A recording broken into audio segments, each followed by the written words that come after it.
hours. I hope y'all enjoyed it. We're always adding different music to the show. Last week we had Nora Jones on. The week before that, I believe it was Mark Cohen walking in Memphis. So, no, this isn't like this, Jackie. No, News on the Flip Side plays. No, we play stuff like Ramstein and Metallica and a couple of other ones. They're just much heavier than it is here. It's a much lighter beat here. We're not looking to blow ourselves out of the thing. Our first guest tonight is James Davis. So wait, first off, man, nice to have you on the show. Thank you very much. I'm delighted to be here. Nothing. We're all nice and friendly here, so nothing to be nervous about. Lots of cute people watching. So if you're single, no, I'm just teasing. Anyway, how are you today? I mean, so how? I mean, I know we can only go in certain places because we haven't got to LA yet. But so how does it just feel, man? I mean, is it like surreal, or is it really sunk in that holy crap, I've actually won this? I'm up here and It feels amazing. It hasn't fully sunk in yet. I'm currently at the Superstars writing seminar. I was honored to receive a scholarship to come here, and that's fine. I sort of have this habit of not looking beyond the next big thing. So Rise of the Future is the next big event, but I've been preoccupied with focusing on Superstars so far. But I can't believe I've been trying to win Rise of the Future for over 10 years, and it's been wonderful to have finally done it. Yeah, well, I've met a lot of winners over there now, and I think, oh Jesus, now at least 50 or 60 authors, 50 or 60 illustrators, not including people I've talked to, previous winners before the years I started going. I know it's a big thing. I know it's a big win. But tell me a little bit about where you are right now. We'll talk about the award in a minute, but tell me a little bit where you are right now. Tell me a little bit about this superstar thing. I'm always interested. I'm always interested in new stuff, or I should say, stuff that I can get involved with. Yeah, it's a conference for writers, run by writers. Some big names here like Kevin J. Anderson and Jim Butcher, many others, and about 400 attendees. And it's a whirlwind, non-stop sessions from pretty early in the morning until late afternoon, and then all the networking and socializing afterwards. It's something.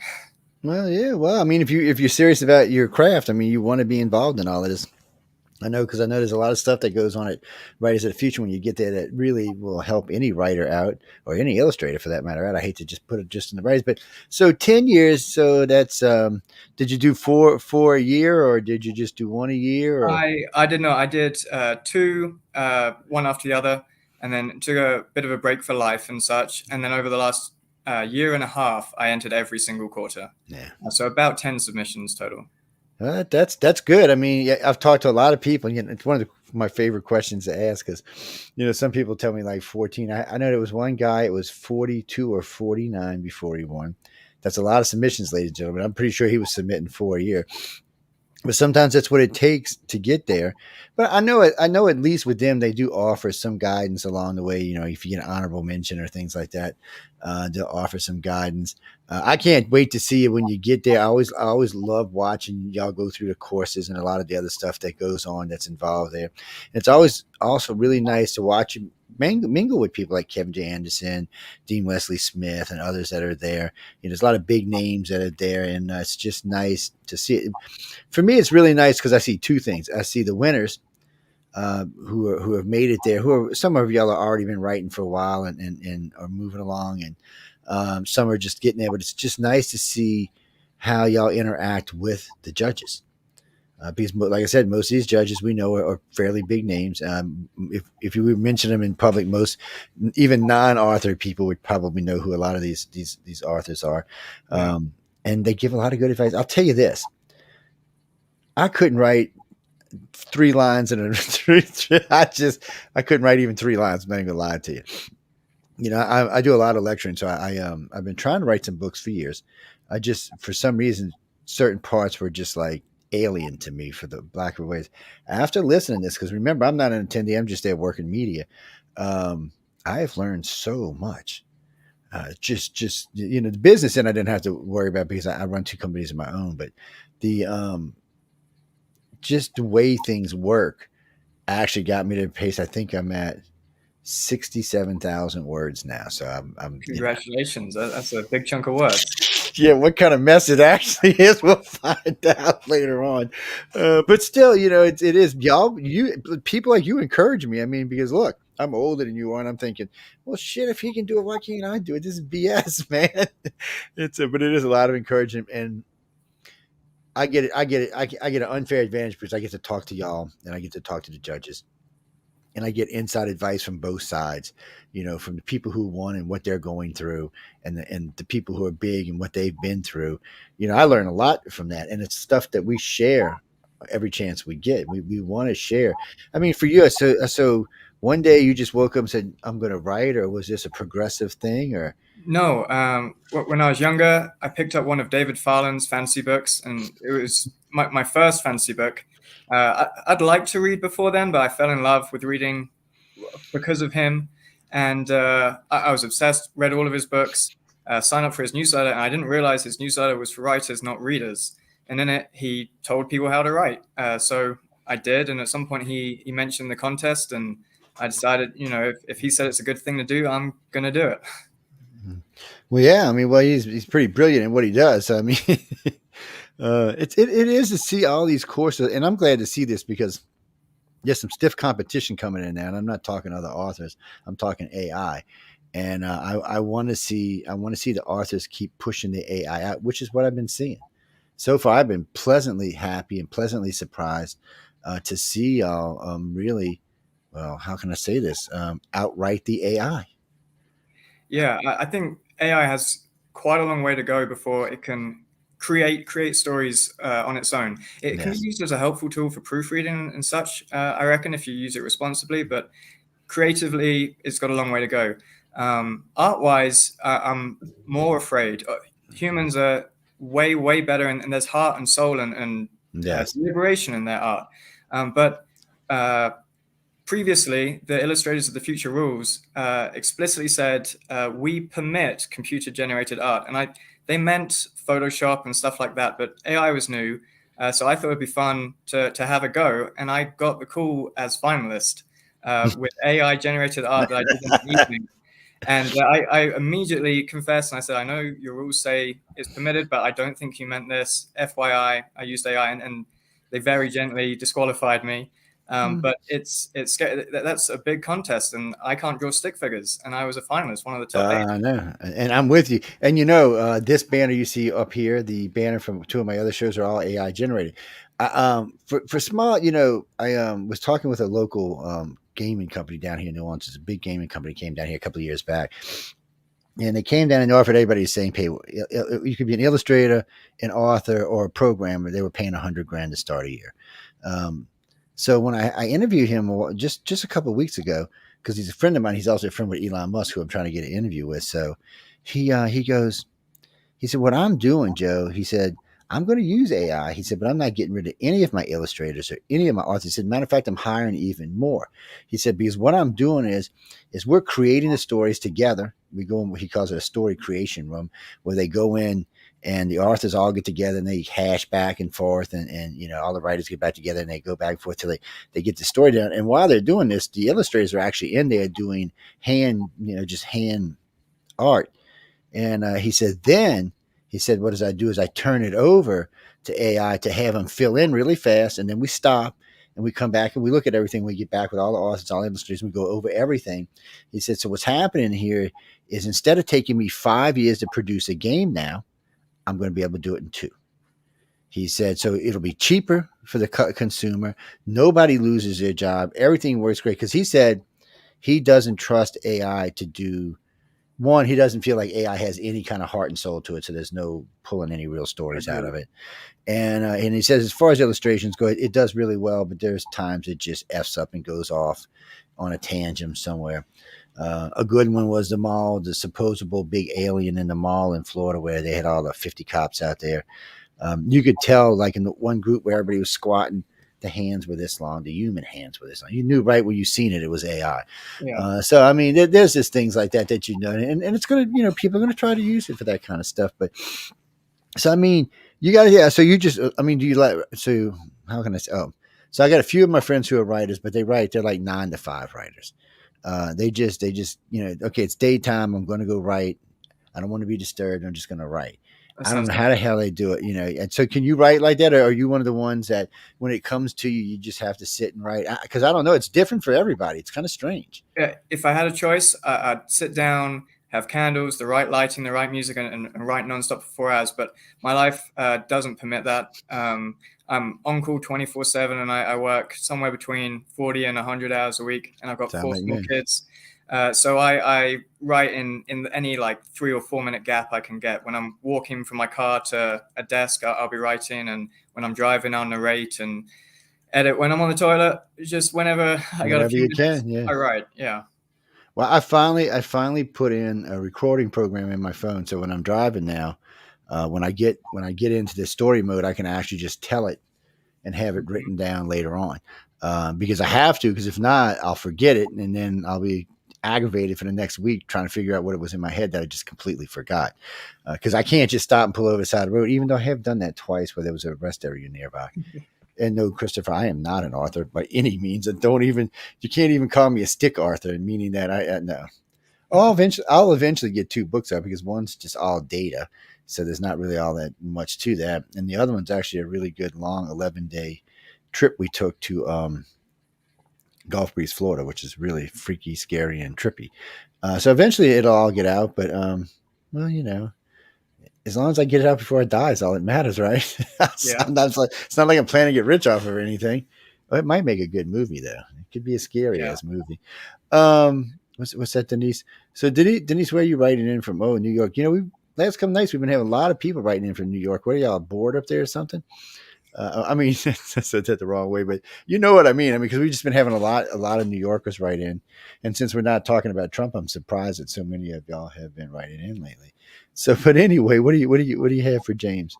What are you? I should say, what are you asking James, Miss New Yorker girl? Oh, you want to know what genre he likes to write in? Well, we'd have got to that, but since you asked, we'll go ahead now. She's just curious. Do you have a particular genre you like to write in? She said that she knows that you're writing for Writers of the Future, which means you're within a certain group of genres that they write in. But do you write outside of that group? I guess is what she's Yeah. trying to figure out. So I consider myself a fantasy writer. I read almost solely fantasy, but whenever I try to write a shorter story, like you need for Writers of the Future, it always comes out sci-fi. And I read maybe 2 sci-fi books in my life, other than all of the short stories in Writers of the Future. I've read a lot of the Writers of the Future volumes because Yeah, they're great. But yeah, yeah, that's like so good story. I have my winner was a sci-fi, and I love it. But the novel I finished is an epic fantasy. Stephanie Reese is writing in. She is in the Florida Keys. She wants to know, what is a fancy story? What is fancy writing and what is a fancy story? That's exactly how she asked that. Uh, Fancy or fantasy? Yeah, that's what I'm asking. I think English. maybe my accent threw it off. I meant to say Maybe fantasy. so. It sounds like fantasy to me, but we both have accents, so I'm used to listening to people with accents. No, no, is he right or wrong? I mean, okay, so you thought he said, okay, that's all we want to know. No, fantasy is fantasy. You know what fantasy is? Fantasy is just out there dreaming about whatever the hell you're dreaming about. You mean love stories? So Mike is writing. He's out in somewhere out in California. He just put on this thing somewhere in California, whatever that means. He wants to know if you include love stories inside of like your sci-fi or fantasy. Yes. I mean, it depends on the story and whether it's appropriate. I don't read romance, so I don't write stories that are primarily about, the love and that aspect. But I think it's an important Because I, part of most people's lives. So there's normally a subplot or some backstory involving love. so Christopher, you just think everybody should have a girlfriend or a boyfriend in spaces, which is, but that's not true for Earth. Only about half of the planet is coupled up. The other half planet's out single, doing whatever the hell they're doing. Yeah, I mean, so it's true. Yeah, I ain't gonna argue with you.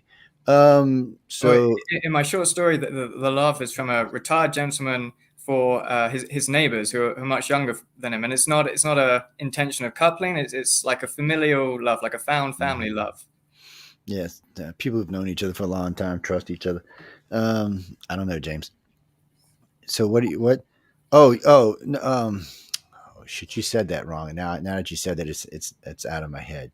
He's wanting to know about near now sci-fi, what the hell you call it when you're writing about something that's like really near future, something Yeah. that's just a few years out or a couple of decades out. He's asking, do you write in that type of genre? Is what he was asking. I've done a couple short stories in that genre. I haven't managed to sell them yet.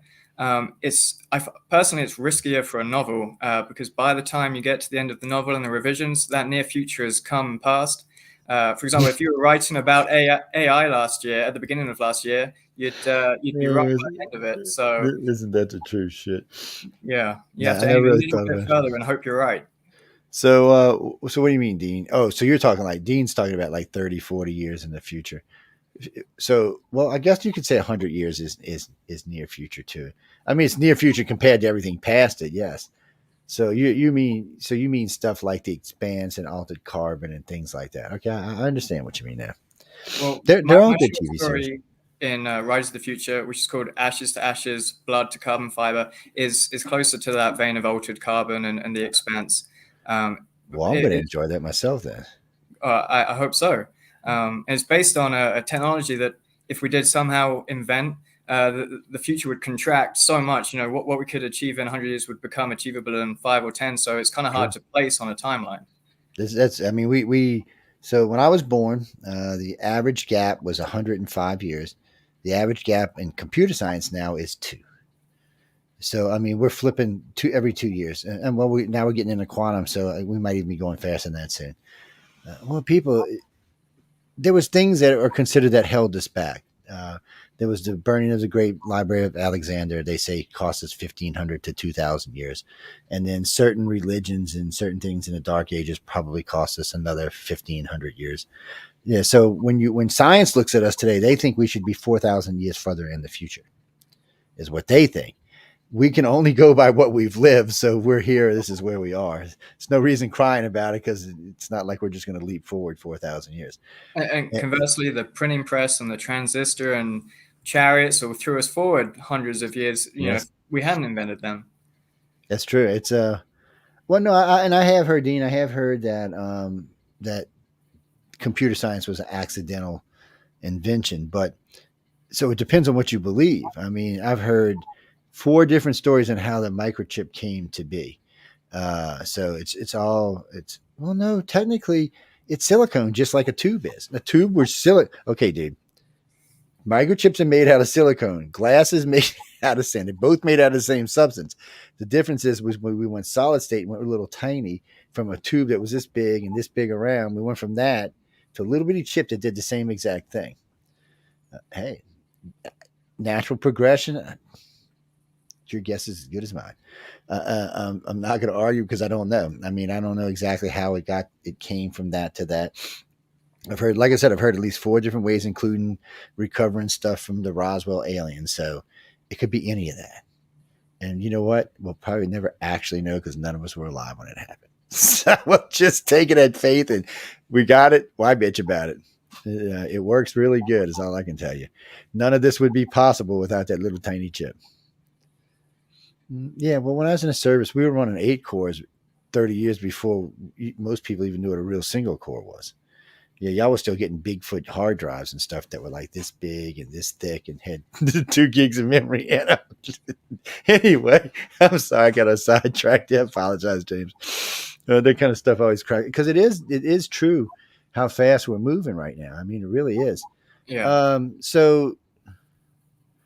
So no, Reach, I think you already asked that, but I'll answer him again. I asked him again, but I think we already answered that. So anyway, they're jumping back to favorite genre. If you could, if somebody told you, let me read this correctly. He said, if someone told you could only write one thing, one specific thing and nothing else, what would it be?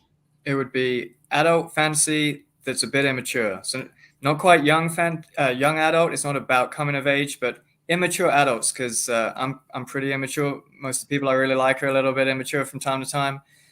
So it would be that stuff like Scott Lynch's The Gentleman Bastards. Apologize for the cursing, and stuff of that vein. It clearly says on our network 21 and over. So, you'd love the T-shirt my oldest stepdaughter gave me. It says an occasional adult. That's what I wear it out. People look at it like, And they look at me like, no, I said, it's true. I'm an occasional, and I'm not always an adult. I can't help myself. I'll tell you a little secret about men, ladies and gentlemen. We never even though we can be mature and we can great, we even be president, somewhere, even in Donald Trump and Joe Biden, there's a little boy trying to escape. It's just, unfortunate. It's just who we are. It's why you ladies love us. That's all. Yes, I'm sure I'll get emails over that. Renee, what do you have for us, Renee? No, we still got a couple minutes before the next guest comes in. Oh, she said, did you say 4 kids? Yeah, 4 daughters. Holy crap! It's a hormonal household. Man, I'm gonna have to send you an award. I'm gonna get hold with John. I'm gonna get with John. We're gonna send you an award. So you managed to win an award. Lord bless you, man. I don't even know how you did that. I wanted 1. My wife wanted 3, so we compromised 4. Because I've got 3 stepdaughters and a stepson and my own son, and I don't even. Oh God, I feel for you, man. No, I'm not, Christine. I'm not saying girls are worse than boys, because unfortunately, in today's, it may have been true, and it might even be girls more expensive 20, 30 years, but today that's not true anymore. Really. So if my stepdaughter says, I want this, and this probably cost me $1,000. First thing comes out, my son's, oh, I need a new phone and I need a Sony, or I need a PlayStation. Oh, I really need both, Dad. That's $3,000 right there. Who's more expensive? I'm like, no, they like, oh, you know what? I need a new pad, Dad. Yeah, that's $1,200. Oh, no, you don't. Yes, I do. I'm like, what's wrong with your other one? Oh, it's just 2 years old. I said, does it work? Well, yeah, it works great. I'm like, well, why you need a new one? Oh, my friends, they laughing because I got. I'm like, get the hell out of here with that shit. I really do. I mean, it's a great thing. Don't get me wrong, but kids are really great, and there's really things they give you that you can't get anywhere else. But For sure. 4 daughters, man. Whew. See, it's not bad when they're young. They're all cute, and they're always going to love daddy the best, so that's always a plus. But man, when they hit 15, 16, 17, when my stepdaughters went through that, I was like, guys would come in. I'm a pretty big guy. I'm like, excuse me, where you bringing my daughter tonight? I said, let me explain how this is going to work. I said, this is what time she's got to be home. I said, if she's not home by this time, I will come personally looking for you. I have pet alligators in the bayou behind me, and I will feed you to my alligators. No, Mr. Joe. I'm like, no. You don't have to call him Mr. Joe. Just have her home one time. My eldest is only 11, but I'm thinking about taking up a hobby, cleaning shotguns. Just have him around, yeah. Well, guys, John, bullshit. Excuse my language. Any guy from the age of 13 to, I don't know what, we're not even going to give a top age, is only thinking about 2 things. And one of them I can't even say on the radio. Oh, man. No, I can't. I'm not judging guys, but me, I was real quiet and sweet and innocent when I was young. Oh, yeah. Mm-hmm. Yes. Quiet and sweet. Yes. Whatever, people. Whatever. That's all I got to tell y'all. If y'all don't stop picking on me, I'm going to stick Emily on y'all. I know she's around back there somewhere hiding out. Emily Goodwin. Yes. She sure is. Yes. No, she's a sweetie pie. I like to give her trouble, but she's like one of my favorite people. She really is. What you got, Renan? Renan? I thought it was Ronaldo, but I know that's not right because it looks entirely different. Well, you can break it up all day long. It still ain't going to help me say it. Renanda Lunda? No. See, and that's not even a real name. What the hell? Anyway, where are you from? Cuba. Get the bleep out of here. You writing from her? Oh, it's not. I know y'all have internet down there in Cuba, barely, but in Havana. Y'all stealing you stealing the keys internet. That's what y'all's doing. But anyway, what I'm sorry. Well, I'm sure he appreciates that his daughter's going to be pretty because he's good looking. But anyway, let's move on to the question. Thank you. Okay. So anyway, he's trying to figure out. Oh, no, I understand it. So first he goes, God bless you with the daughters. I don't know how you get any time to write anything at all. He said because he noticed authors or different authors over the years sometimes include their kids in books. He said, are you planning on doing that in the future? Absolutely not. All of my characters have horrible lives. They die, they get maimed, or if they, no. No, I don't think so. We're going to leave him out of that. Well, no, Chris, authors do. So do illustrators, for that matter. The illustrators illustrate their kids a lot. They put their wives in, their daughters in, their sons in. I mean, why not? You got them in if they're good looking. I don't see the problem. But writing horrible things about them now, I don't even know how you could do that. Actually, you kind of get no. It's not going to work. I mean, to be completely honest, I think there's a little fragment of almost everyone I know in almost every character I write. Everyone has something that is going to just sparkle in the story. So it's worth stealing and putting it in and making yourself look good. What's that? No, Mike, we can't talk about any of that until I will probably catch up with James later, like 3 or 4 days into the conference, after he's had a chance to absorb it all and get in his head and see about the other stuff that goes on there. Well, I don't know if he knows about those things. I can't ask him. No. Emily will smack me when she sees me. No, you're not getting me in trouble. Look, honestly, I don't know what hotel it's at. I know what day it's going to happen because I got to be there. But other than that, I don't know anything. No, I'm ignorant. Ignorant. Yes, I don't need to know. I don't need to know till I get there. Yes, and then just like the winners, I'm there with them, and I get to hang out with them and talk to them and catch them when they first come in. A lot of years I get to ride in with them on the bus coming from the airport, so I get to talk to some of them like that. It's fun, and the energy there, even though sometimes it's kind of a nervous pitch, is great. It's just a great energy overall. I notice, and after all the guests, whoever they are, usually after they're there about 2 days, they get this higher pitch energy that comes in and just kind of overlays any nervousness or anything else and just allows them to really enjoy and learn what's going on, because there's a lot to learn, and they're gonna keep you busy the whole time you're there, which is a good thing. There's a lot to learn. Reese, the only way you can do that is to win. Yes. No, I asked John, let me make a movie out of it. He said no, because you don't want it. It's a thing. It's like any awards or anybody winning. It's something that they keep a lot of it secret. It's not because it's bad. That's why I went to find out that it isn't bad. It's none of that. It's not like that. It's just y'all don't need to know until they get there. It's not. It's not to keep it away from you. It's so that when the winners get there, they get to experience it correctly. And Joe, you said you had an unfair advantage because you'd spoken to the previous winners and the judges. I just want to let people know that most of those winners will talk to anyone that's looking for genuine advice. You can find them on social media and the Writers of the Future forums, and a lot of them really helped me bring up my game and enabled this win for sure. Yeah. And they do. They I know they got little different groups and stuff they hang out in and talking and chatting. I noticed the authors are really good about shoring each other up and giving each other ideas and stuff like that. It's personally, to me, to see it go like that was a really nice thing for me, because I figured, there's a lot of competitive stuff in our country, not just in our country, but around the world.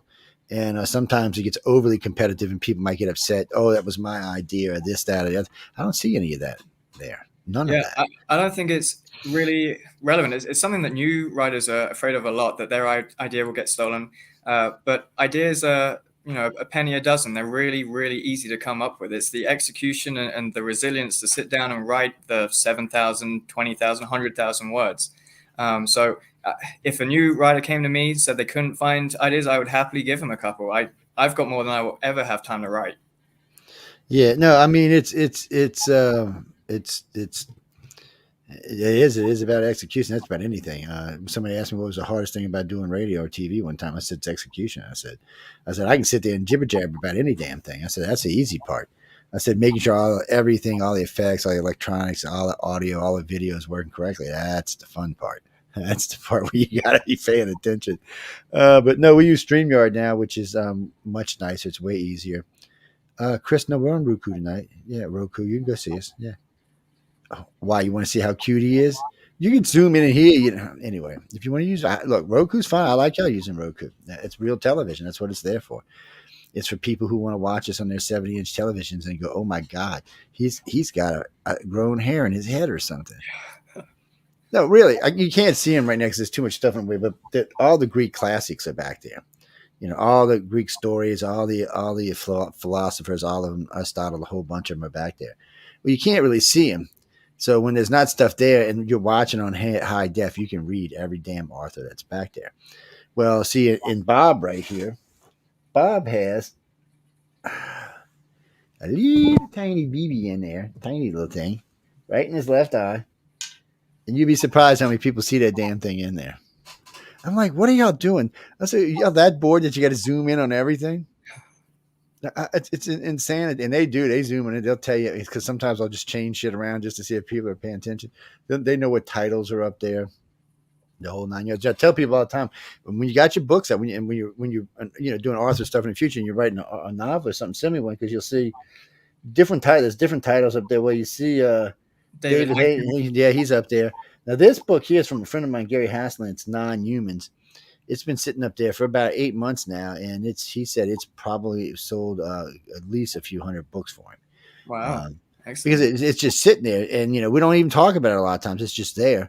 And then of course, right now these are all signed versions of Writers of the Future, personal autograph versions. That's the Fear over there. This is a Howling Good Story by Wolf Moon. And stuff like that. So there's just stuff laying there. You can't. There's other stuff that I just rotate out and things. Or my daughter comes in and steals them and wants to go read them. I'll be like, I was the other day. I was looking for a new book that an author sent me. I'm like, where's that damn book at? I'm looking all over the house. I'm like, what the did I do with this book? I'm like, so I'm all angry. I said, has anybody seen my book? She said, oh yeah, I came got it off your desk so I could read it. I'm like, I said, you could have told me. It's just, but they do. They get moved around in the house. Or one of the no, Jimmy, all my stepkids are grown. Yeah, they're grown. They all probably older than James, man. Yeah, they grown. And my youngest stepchild is 40. Yeah. Well, my wife's older than I am by a few years, like 14. Yeah. No, it's just one of those things. Yeah. No, everybody's grown now. I mean, I got grandkids and great grandkids and shit like that, which I don't like using the great grandkid word, but still. One day James is going to have like 30 great grandkids because everybody lives longer now. They'll be like, great grandpa, what you doing? He's like, oh shit, I'm running for the door. I have his little cane, his little walker, trying to get away. I can't wait for the grandparent stage where you're gonna have fun with the kids, spoil them, and then give them back at the end of the Give day. them back. That's right. Yeah. Give them back. I don't know, Denise. It's weird, and my family, and this doesn't speak for every family. Like my sister didn't want to have kids. And myself and my brother and my other sister all had kids, and then my other brother, he really didn't want kids either. And then a couple of the grandkids, which are older now, some of them have had kids, and some of them just don't want kids. No, they're not anti-kid. They don't want to raise kids. As long as the family line's moving along, I guess it doesn't really matter. But it's a little weird sometimes. But no, my oldest grandkid, he's like, he calls me Big Joe. Don't call me Grandpa. He goes, Big Joe, I really don't want them little shits running around in my house, destroying my furniture, destroying. He said, I got a lot of money invested inside my house. I'm like, whatever. Sooner or later, he'll fall in love with one and have to have one. But that's just how it is. Well, oh wait, we lost John. I just seen him pop in. I wonder what happened. He must have got scared when he seen us in here live or something. No, Christopher. Actually, I will tell you in just a second. Give me 1 second, and I will tell you. I didn't have the email open, so I had to keep Carmen's email open because that's where I know where everything is. Carmen is a nice gentleman. He's like 9 foot tall. He does a lot of guest acquisitions for not just me. He does a lot for John and everybody else. He does a lot of this stuff for us, and he booked everybody that's here. It's gonna go. Yeah, that's gonna be here tonight. No, he's a good guy. No, y'all see him eventually. He'll be well. We got a music show coming on News on the Flip Side real soon, so he's going to be on there, and so you'll get to see him then. Eventually, he's going to come do an author's quill with us, and y'all will get to meet him that way. He is single. He's good looking, but he's like Uncle Hulk or something. Well, I'm 5'11", and he's a good foot taller than I am. Oh yeah, he's yeah. I was like, first time I met him, I was looking down, looking at his feet. I'm like, where are you, Carmen? I said, oh, is that you? Oh, you're up in the clouds. I can't even see your freaking head, man. He's a nice guy too. He's well-spirited, really nice guy. Sometimes them overly tall guys can be a little lightheaded, floating around in clouds too much, I guess. Y'all gonna get me in trouble. Stop it, people. Stop it. No. Anyway, James, you were great. I can't wait till we can really talk about the awards and what you're going through when you get there. And so now you'll be all relaxed next time you and I talk. So it's well, no, we didn't get to talk about several things. Like There's one day when they got a lot going on. We're going to talk about that particular day. Yes, Chris, that's the day. Well, I don't know what he knows and what he don't know. Y'all gonna get me in trouble. Stop it. I've studied it a bit. If it's public knowledge, I probably know it. Yes, and well, there's a lot of courses, a lot of classes go on. There's like the barbecue where everybody gets to meet everybody, and the judges are all out there just hanging out at different tables, talk. One of the things I got to say, I like Kevin J. Anderson. He would invite people to lunch with him. Huh. So if you really wanted to talk to him, he's like, and I'll tell you this now: if for some reason you feel uncomfortable wanting to talk, just come get me. I'll introduce you to whoever you want to talk to. Oh, thank you. I appreciate that. Yeah, because I know all the judges. Now, when a matter of fact, this was so funny last year. There was four of the guys. So it was Kevin J, Dean, and somebody else was sitting there. Oh, and Tom, who's in illustration. But they were three of them were sitting there, and these four guys were staring. Hang on, John, I'm gonna get you in just a second. So these four guys are staring and staring. I'm like, what's up? Nothing, Justin. No, just be honest with me. I said, you want to go talk to him, don't you? He said, well, it looked like a private conversation. I said, it was, but it's not anymore. I said, come on. Well, no. I said, just come on. I said, so I go over. I said, because I knew who they were because I talked to them earlier in the week. I said, and I introduced them to everybody. I said, Dean, you mind if they bow? Oh, no, that's in John. No, come on, sit down. And I was gone. I went upstairs, did an interview, came back. They were still down there talking 2 hours later. Excellent. And all the judges will tell you this. That's what they're there for. They literally come, which is amazing to me because I've attended a lot of events, a lot of contests, and I got to say, most of the time I find judges to be short-tempered, aggravated, because there's so much going on, so many people pestering them. Colin Powell, who are you talking about? You talking about Tim Powell? It's Colin Powell. Where the hell you come up with that from? No, I only knew what you were talking about because you said the Coke can. Yeah, because Tim's always got a Coke can in his hand. That's the only reason I knew you were talking about Colin Powell. You know who Colin Powell really is, right? You better look him up because he's not a judge in writers in the future. He was almost president one time, but he wasn't a judge. Oh, Lord. But anyway, they're all there for that. They'll be happy to talk to you.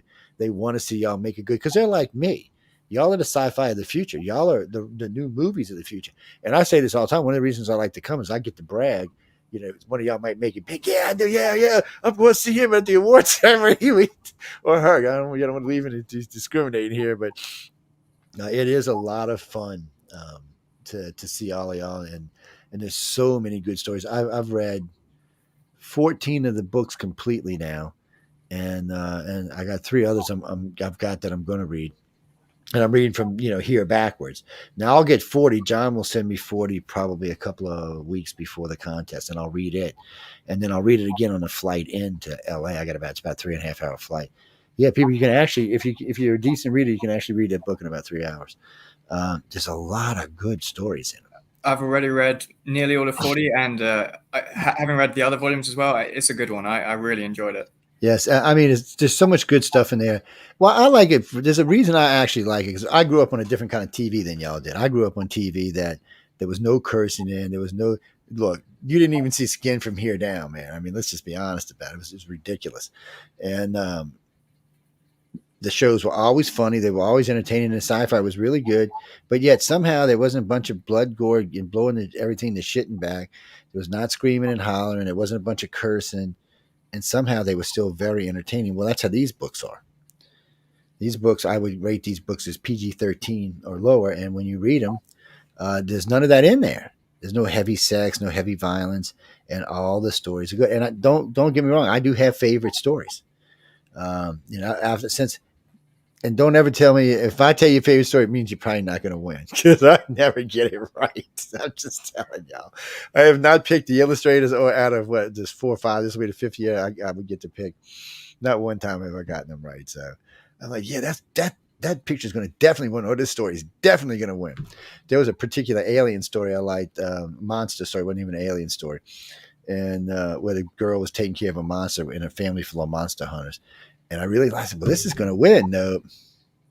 I remember that. That one was great. I loved it too. It was a good story. I was like, no, apparently it ain't going to win. I was like David's story. David's, that's a good story. Death in a Tax Man. No, Jack, it wasn't a winner. I know, ain't that some shit? It was a good story too, but still. So, like I said, don't ever count it. If I say you win, you might want to go, "Oh shit, I done lost." That's why I'm not gonna say anything. But we gotta let James go because we have John Eric in the queue waiting on us. James, you've been great. I can't wait to talk to you after we get there. I've been there a couple of days, and Yes. Thank you so much for having me. It was really a pleasure talking to you. I can't wait no, to it was fun, and like I said, we'll get to talk about some more fun stuff after you've kind of pulled half your hair out your head, and after 3 days or so.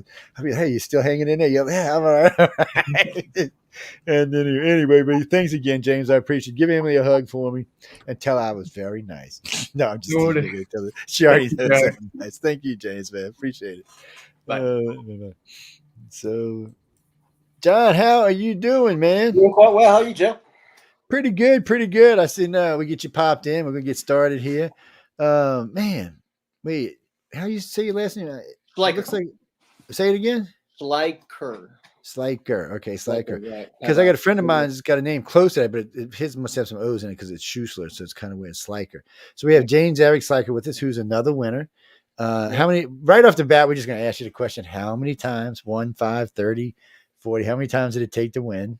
Yeah, so this was my winner was my 14th submission, and so you know what? Before I let you go on, yeah, I think 14 is like the magic number. So reason I'm saying this is every year so far that I've interviewed people, which is five winning contests because the first year was 2.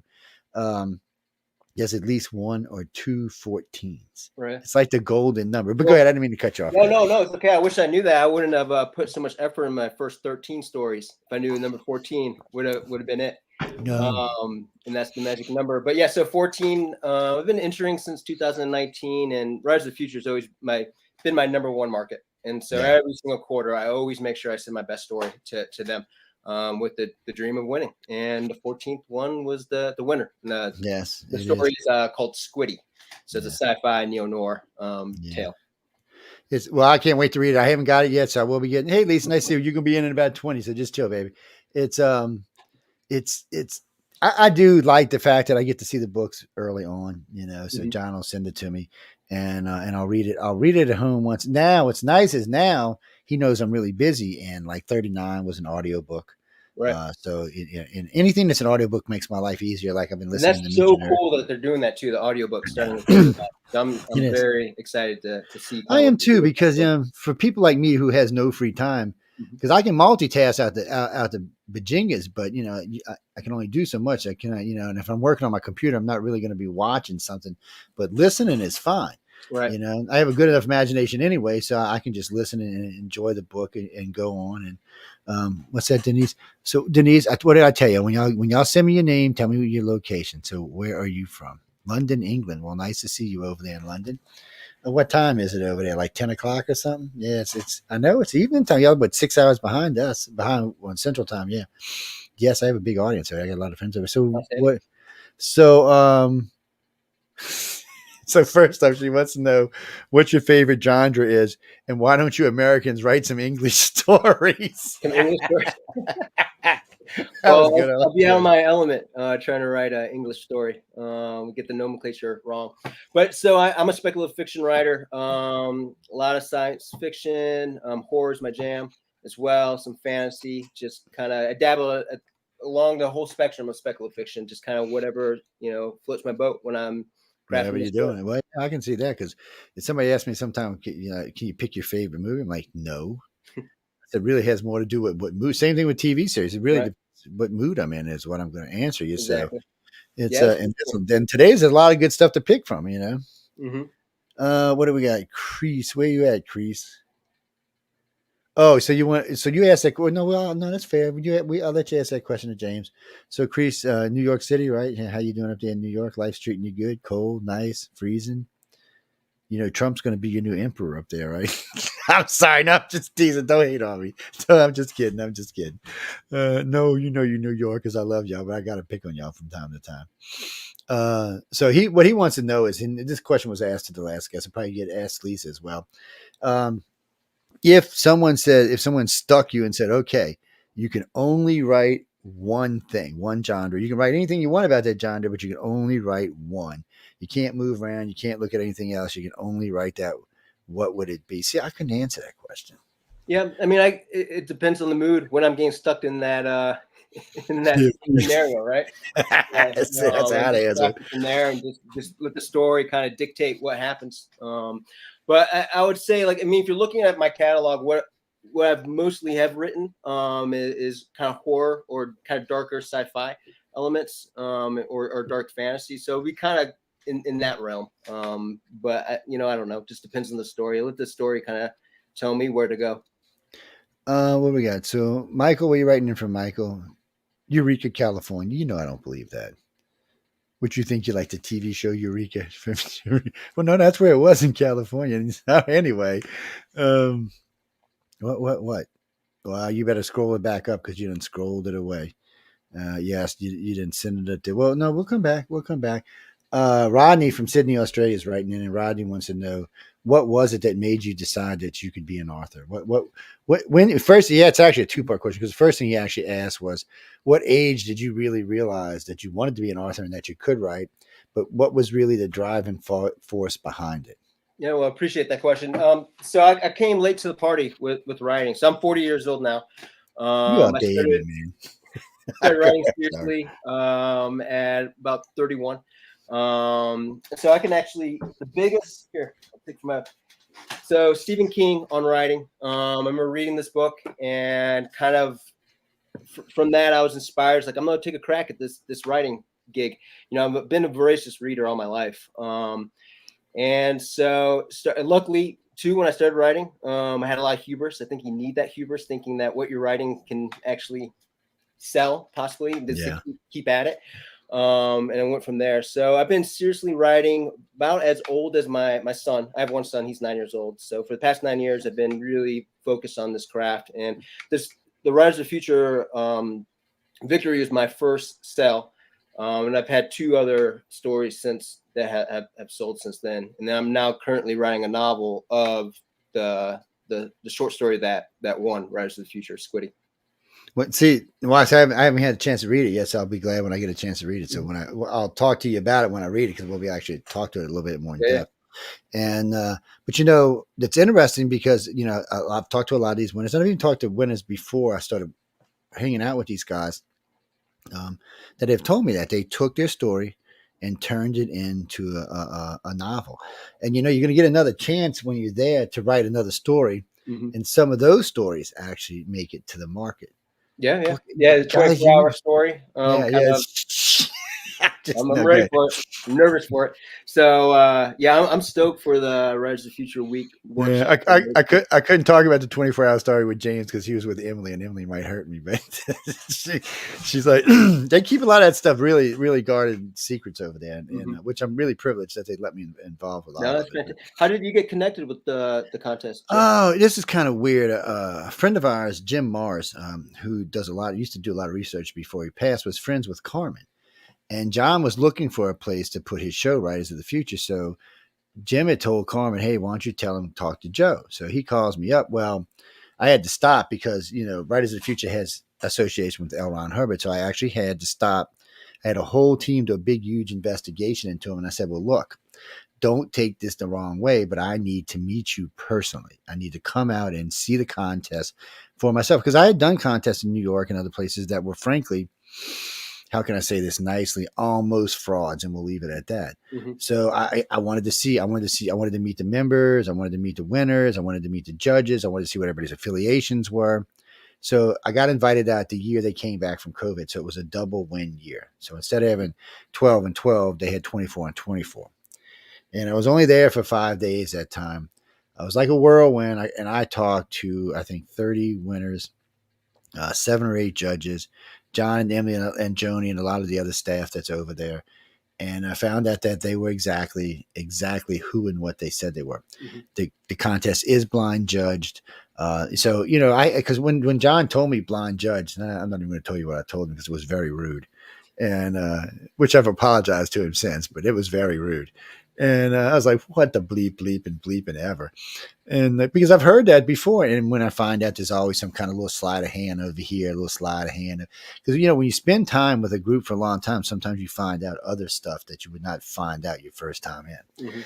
And with them, this is 5 years. they're exactly who and said they were. None of their personal whatever they're involved in ever bleeds through into Writers of the Futures in any shape, forms, or fashion. So I had to take them for what they were. And when I got over there and met everybody, and I met all the winners and judges and everybody else, I was like, well, this is excellent. So after that, I said, why don't you come on a network, which his show's been on my network for 4 years now. He does Writers of the Future, which starting in a couple of weeks will actually be in front of this one. He's on Mondays at 4:00 right now, but he'll be right in front of this. We're talking about John Goodwin, the president of Galaxy Press, guys and girls. And he runs the Writers of the Future thing.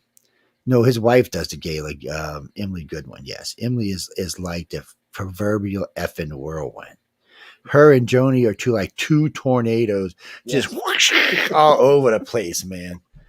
No, sometimes I'll just go sit and have breakfast. Like Joni, like just if Joni you send her an email, you get something back right away. Doesn't matter what. Joni is when you meet her in person, she is. I'm not kidding you. She is a freaking whirlwind. Yeah. How she does what she does and put up with everybody the way she does is beyond me. Because I told her one day we were having cocktails. I said, "You're so much nicer than I am." She's like, "I said I'd already be telling people you better go find something to do with yourself till later." And but she is. She's always nice. She's always polite. She's always working hard. Mm-hmm. And she looks good in a cocktail gown, and so I'm just telling y'all. No, she's Chris. No, she's really nice. She is number 3 over there. So it's John, Emily, and Joni, and then you have Author Services, which so really and truly you have Galaxy Press, which does the fiction, and Author Services, which does the nonfiction for L. Ron Hubbard. Mm-hmm. And what do you mean? They don't push anything on anybody? No, they don't. That honestly was the biggest part of this that amazed me the most. That they didn't push any of their views on anybody. The contest is exactly what it is. You win, you go. The judges, which are great judges from all around the world, teach you everything they can, and then you go into work, and they want to see you succeed. They invite you. I've seen them when I've been like at Dragon Con with them, or up in Utah with them, and places like that. They let people come hang out with them. Past winners can come hang out and do book signings and stuff like that. They want to see them succeed. Yes. Success for them is success for them. I mean, it works out great for everybody that's involved. Mm-hmm. It's one of the few contests I'll endorse. Yes.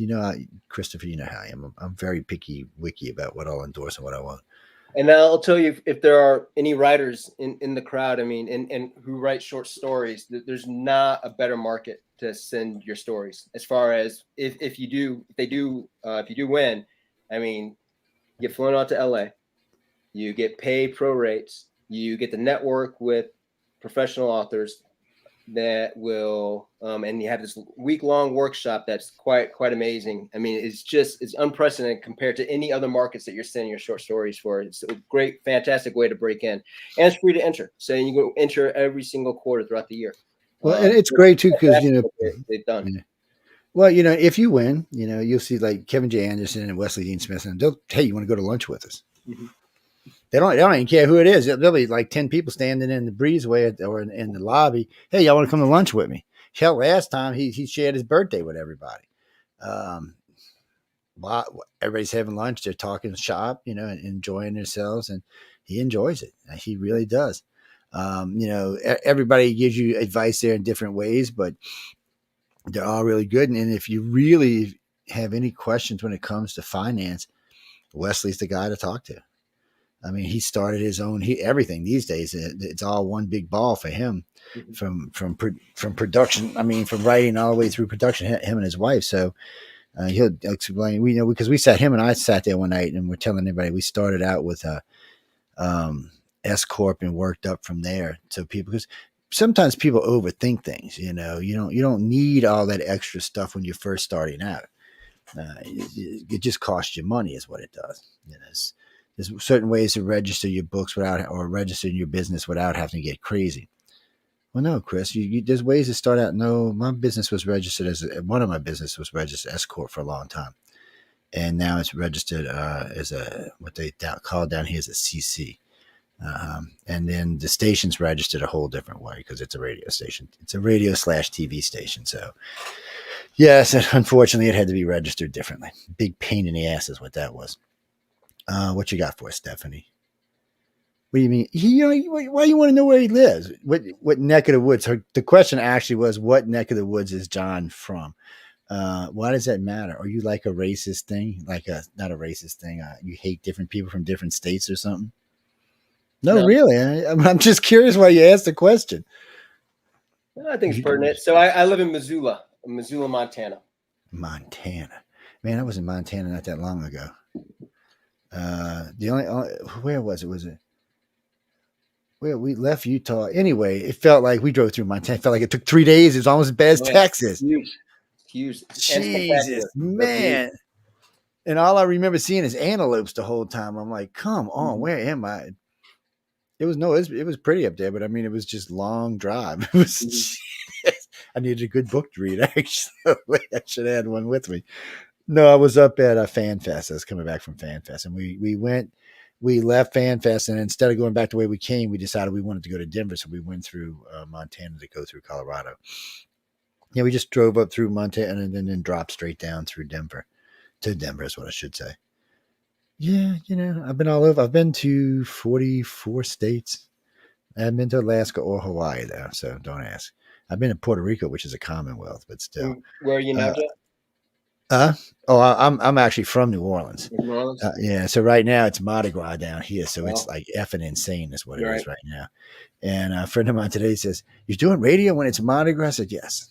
So do you hunker down during Mardi Gras, or do you sometimes? Sometimes. So it depends. Different years I want to go. In different years I don't now.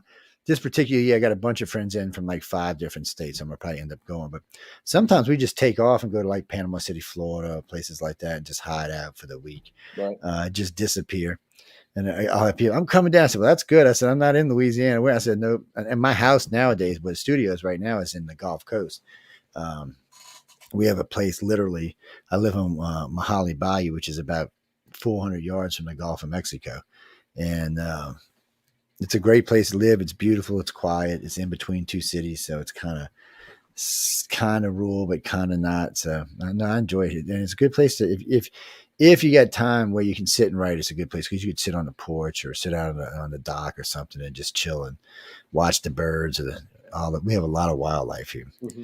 We have one eagle that comes through every so often. We got a breeding pair of ospreys that live here 6 out of the year.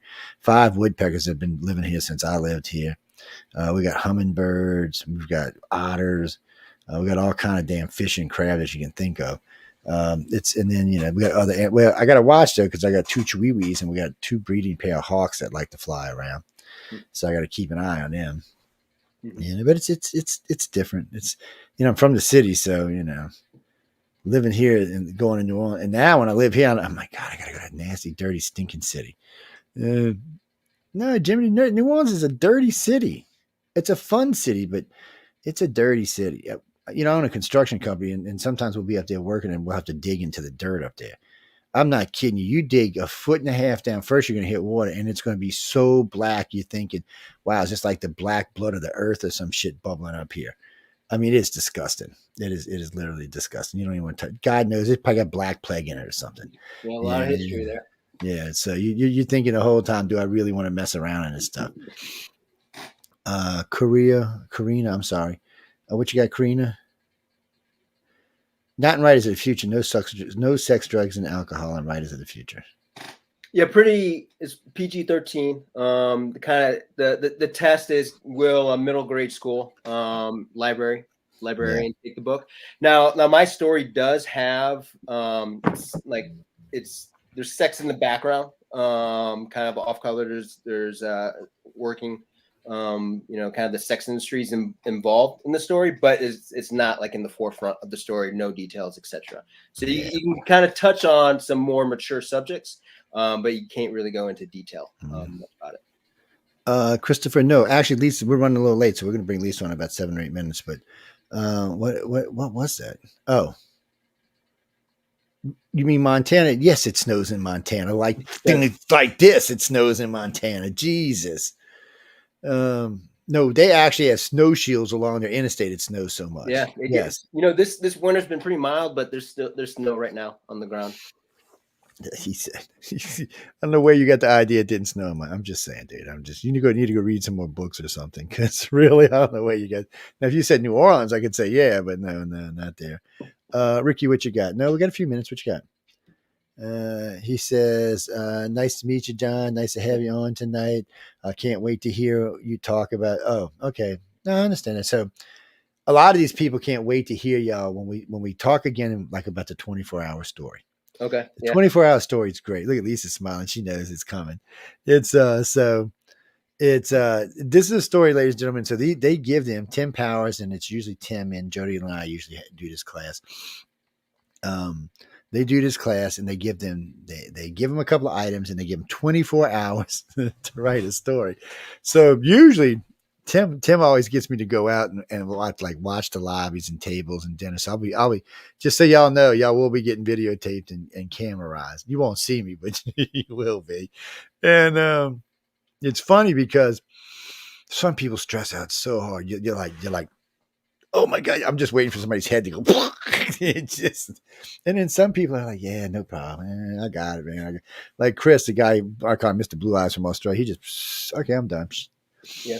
I'll be in the exploding head cohort amongst those. So I'm a very slow writer. So which is great exercise to push myself to show, which the idea of the exercise is to show us writers that, you can just write a story, and that's your job. Is you don't need to wait for the inspiration, for the muse, etc. Just write the dang story and let it happen, and then you can revise it later.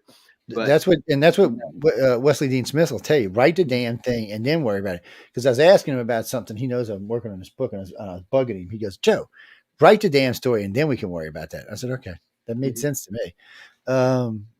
It just did. No, we're talking about the 24-hour story, guys. So when they do this, so a lot of these get sold, by the way.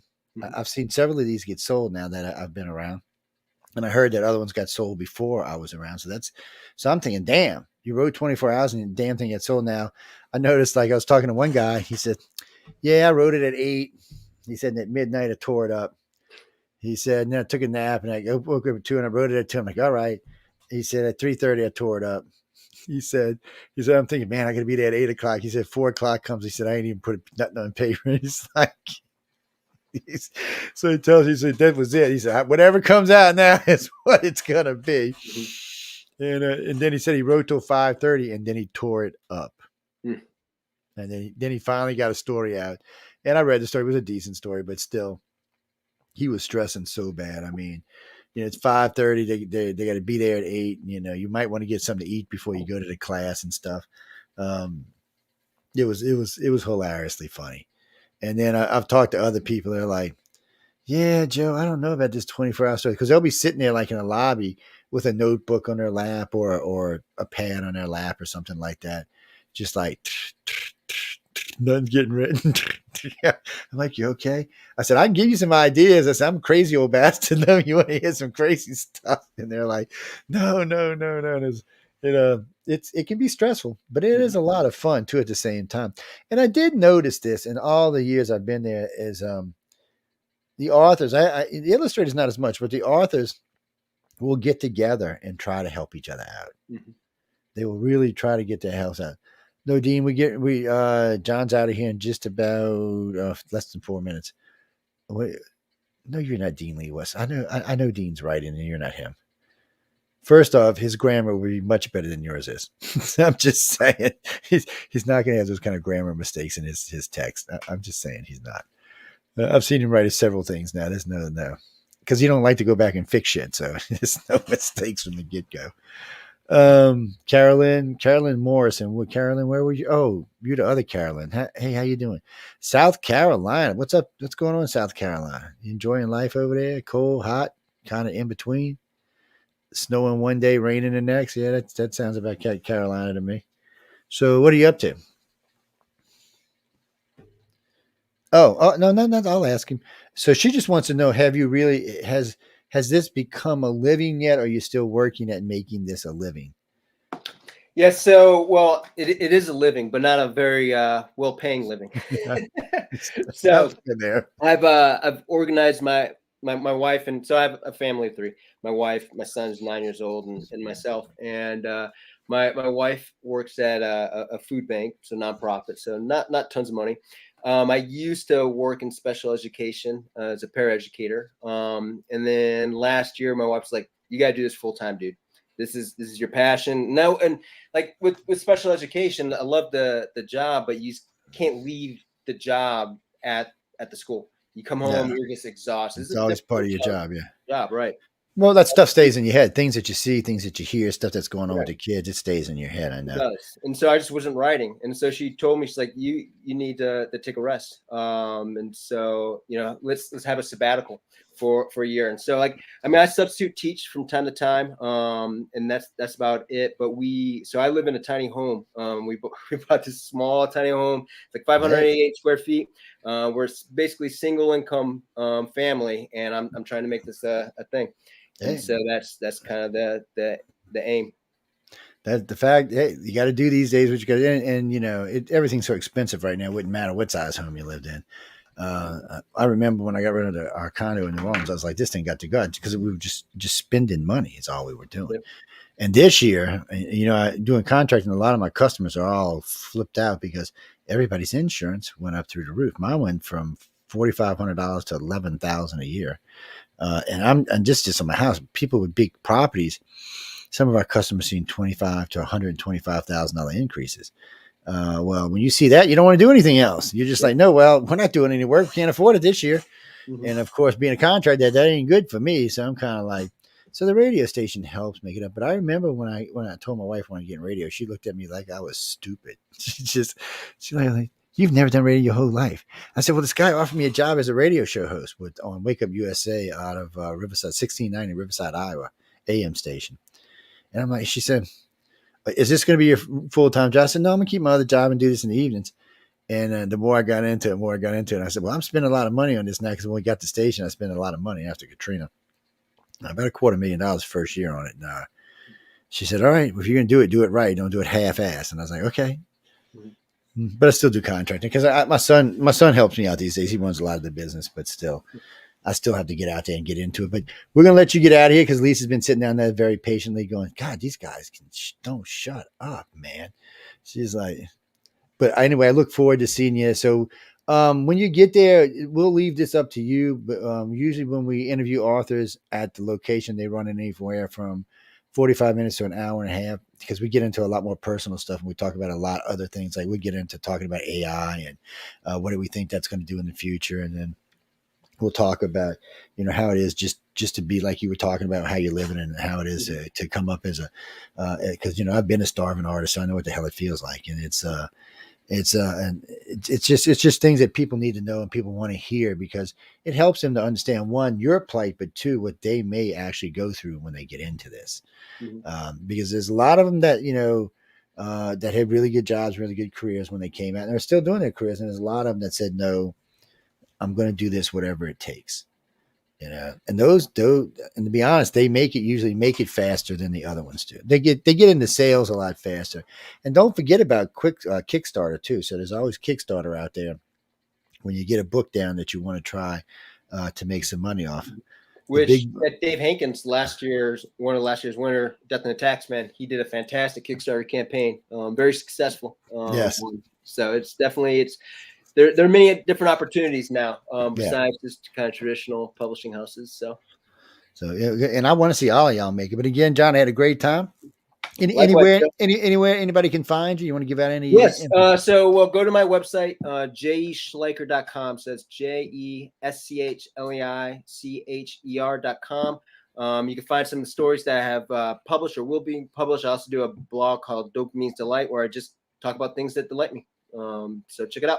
Interesting. See, that would probably get me in trouble if I do that. So I'm just I get enough trouble on my news program as it is. So yeah. I'm constantly being cussed at. Well, being a centralist, a middleist, whatever you want to call me, I get to hate on both parties. So it just makes for all kind of fun. Yeah. You know, everybody's like, you're so mean. I'm like, no, I'm not just being honest. There's a difference between honesty and mean. No, there's not. I'm like, whatever. But again, thanks again. And I can't wait to see y'all. What is it, about 2 months, 2.5 months? Coming up. Yep. April. Yeah, it's getting here fast. Oh man, they usually have pretty good food at the gala. So yeah. Well, I appreciate the conversation and the platform. Oh, I do too. And I in Hollywood. Yeah, you too, man. You have a good one, babe. Thanks again. Cheers. Dun, dun, dun, dun. We dropped Lisa in with us, and Lisa, how you doing? Hi there. Good. How about you? Yeah, good. You get to listen to us crazy guys. We just running late tonight, so don't feel bad. That's okay. I have fun listening. It's well, until you get to hear a lot of what's going to be asked anyway. So pronounce your last name for me. Silverthorne. Just Silverthorne. like So just like it looked. All right, yeah, Silverthorne. with an E at the end. So Silverthorne. So when I look, so I look at names sometimes. Well, what looks just like it said? And then I say it, and they're like, no. It can't be right. That's too easy. That's too easy. But anyway, Lisa Silverthorne, welcome to the show. Glad to have you with us. I can't wait to also get to meet you when you're out in LA. It's always fun out there, and we always have a lot of fun with everybody out there. And like I said, the authors get way more time to talk and push, and we also get into the different types of media when we're out there. I actually do a lecture on the very last day. It's just how to deal with the press. So it just gives y'all an idea of bad press versus good press, because all the press that y'all are going to be exposed to is really good press. So I can tell you that now. There's not going to be any hostile press around. It's not allowed. There's not going to be any bad questions. All the press you see at the gala, which is going to be a lot of press, are all going to be friendly press. And I'm there. I'm there to be friendly press. That's what I'm there for. So, and I'm also there. If any other press gets out of line, I'll kick them like they ain't never been kicked before.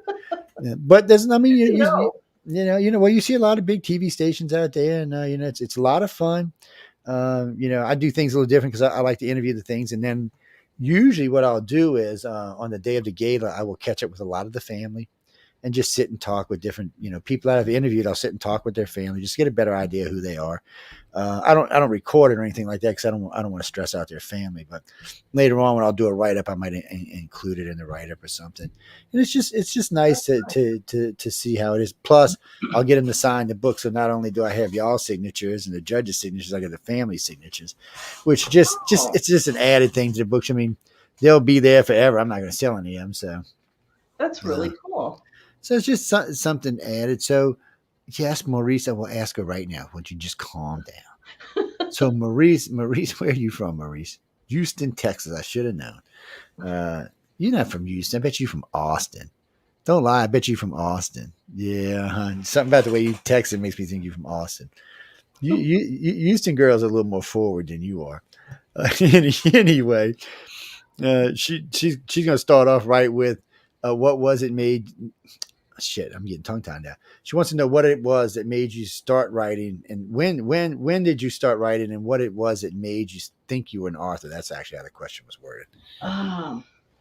My mother claimed that when I was 2 years old, I would walk around the house and steal everybody's pens and tell her I was going to be a writer, because she read to me from the time I was in the womb, and at night we would just have stacks of those little golden books, and she would read those to us, and she would read 4 or 5 a night, and I just fell in love with books and stories. And so I've wanted to be a writer ever since I knew what a writer was. And I got my first rejection when I was 11. I wrote my first novel when I was like 8 or 9. So damn, go girl. Well, a part of my life. It's just who I am, I guess. Yeah, well, once you make it part of your life, that's the best way to do it.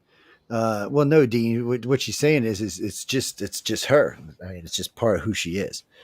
Well, you get more stories that way, or you get better stories that way. Might be a better way of saying it. Favorite genre? You got a favorite that you prefer, or just across the board? I kind of write across lanes. I kind of write in just whatever hits my fancy, but I do have a special place in my heart for fantasy, because that's what I started out writing, and I love putting in a romantic subplot. So give me a romantic fantasy and I'm right there. But yeah, you're not even going to ask that question. I'm sorry. Well, somebody asked that question last time. I just told her she didn't have to ask it. Oh, there's well, it's always good. I mean, people have to remember when we're writing, or when y'all are writing, because I'm only ever going to write like one book, but I know that we have to think that we want to write in a story that comes out of us. But when you're thinking as a market, how you're going to market this thing, then you have to think of how I'm going to get this group or that group or that group or this group or that group to listen or read my book. And I've listened to the judges talk about that on how they can add this element in to the story to make sure that this fantasy group or this sci-fi group or this near future group or whoever it may be that they want to get in there will follow the book. Personally, I don't know enough about it, so I just write whatever the hell comes out of my brain, stick it on a thing and stick it in a computer. Well, that's kind of how I do things too. I mean, when I get into my office, I try to get anything with marketing out of my office, and I sit down and I write what my heart wants to write, and then I worry about the marketing later. And I just feel like there might be somebody that might enjoy this particular story. So No, because I think the stories written from the heart or that are just written are probably the ones that are the best stories. I mean, when you go back and you look at things like J.K. Rowling and you look at Lord of the Rings or you look at Harry Potter, a bunch of them. I was listening to her talk about writing Harry Potter. She said the first book, she just sat down and wrote the damn book. She was like, well, I just sat down and wrote it. And she meant she just sat down and wrote it. I was thinking, oh, you spent some time. No, she just sat down and wrote the damn book. And I've heard other authors saying that. I just sat down and wrote it. And sometimes if it's a big book or it's a couple of 100,000 words or 100,000 words, sometimes you got to take a break, and because it's a big ass book, it's a lot of typing or a lot of writing. oh, But yeah. and if I had $1 for every author who told me I just wrote the book, I could probably retire. Because I mean, I do have friends in like Nick Redfern. He's a 9-to-5 writer. He's got 118 books. Of course, we got Wesley Dean Smith, who's got I don't lost count of his books, over 200, I think. So I mean, these are prolific writers who can just sit down and just, I don't even know how they do it. Oh, I'm done. And they write in such a way that they don't even have to be edited, because I guess they're edited in their head, which is not something I can do for sure. There's going to be some editing and some spell checking going on. I kind of cycle when I write. So I always go back and read, like if I'm writing a novel, what I wrote the day before, and I work through that and I clean it up and fix whatever needs to be fixing, and then I move on. So I'm always cycling through a draft. So it's never just a first draft when I get finished. Yeah. And I've heard some judges say it's a good thing. And I've heard some judges say, as a matter of fact, I listened to Wesley Dean Smith and Tim McCaffrey go back, and McCaffrey's son, go back and forth on what they should be doing when it comes to that. But it just shows you right there, they're two great writers, and they don't agree on how it should be very done. different processes. Yes. And it works for both of them. So, I mean, Yeah, exactly. And then, we it's fun. I mean, we work with a lot of these authors, and, we have 7 authors on the network as it is. And, one of them writes about Bigfoot. So he's got 2 Bigfoot books, but they're legit books. I mean, they publish and making money. So they're legit. No, that's the important part. Jeffrey, Donnie, I'm not a real Bigfoot fan. I'm not a fan. I don't know. Bigfoot doesn't do anything for me. How's that? Now some little gray aliens like Bob back there, that might be different, but no Bigfoot. Well, because I'm in a lot of things. No, we're not talking about me. What do you got? Reese, where you at, Reese? Oh no, not Reese. You somebody new. Who are you? Laviva. I'm sorry. Where are you from, Laviva? Brazil. What you doing down there in Brazil? Nice. No, I like to see an international audience, because I mean, Authors Quill is really just an American show, so it's nice when we've had London, Brazil, we had a couple of countries in tonight. So, what do you got? You mean writing stories, fantasy stories, basically, but about other countries is what you're saying. So, all right, now I got you. So she's saying, could you write a story about individuals outside the country, but the protagonist, say, would be from like Brazil, but the person about the story could be American or English or something like that. I guess the main character is what she's saying. I'm confused by this, by the way, Lisa. I'm a little confused by this question. Well, I like to do one of the novels that I just put out independently. The main character is a Brit, so I had to do a lot of research, and every time anything came out of his mouth, I had to research, the words he said, where he was from, and because I needed to build a realistic picture of, where this person is from, even though they're not in their own country anymore. So I do write stories like that, and it does take a lot of work up front and while you're writing, because a lot of times I have to stop and I have to go do some research and, what would this person eat? What would their experiences be like? What time period? All of that. And so, yes, you can definitely write stories like that. Yeah, because the Brits just as bad as America with dialects around their country. Oh yeah. I love England. I think just the phrases that they have are just fascinating. I know they got some shit they say over there sometimes. It's I got a lot of we have big fan base in England. We always have. Since I was hosting Wake Up USA since then, which was 25 years. Yeah, we have a big fan base over there. And what gets me is my show UF on the Cover. They'll listen. There'll be 200,000-300,000 people listen. It's midnight to 2 a.m. in the morning their time. They're listening. Oh, wow. So we're like coast to coast over there, and they love it. They love it. But even news on the flip side, which comes on late, and so when they're listening to news on the flip side, it's 6 a.m. in the morning, 7 a.m. in the morning, 9 a.m. And so they're listening to us like a breakfast show for them. Oh, okay. And they eat it up. We'll get phone calls, we'll get tags, we'll get all kind of stuff.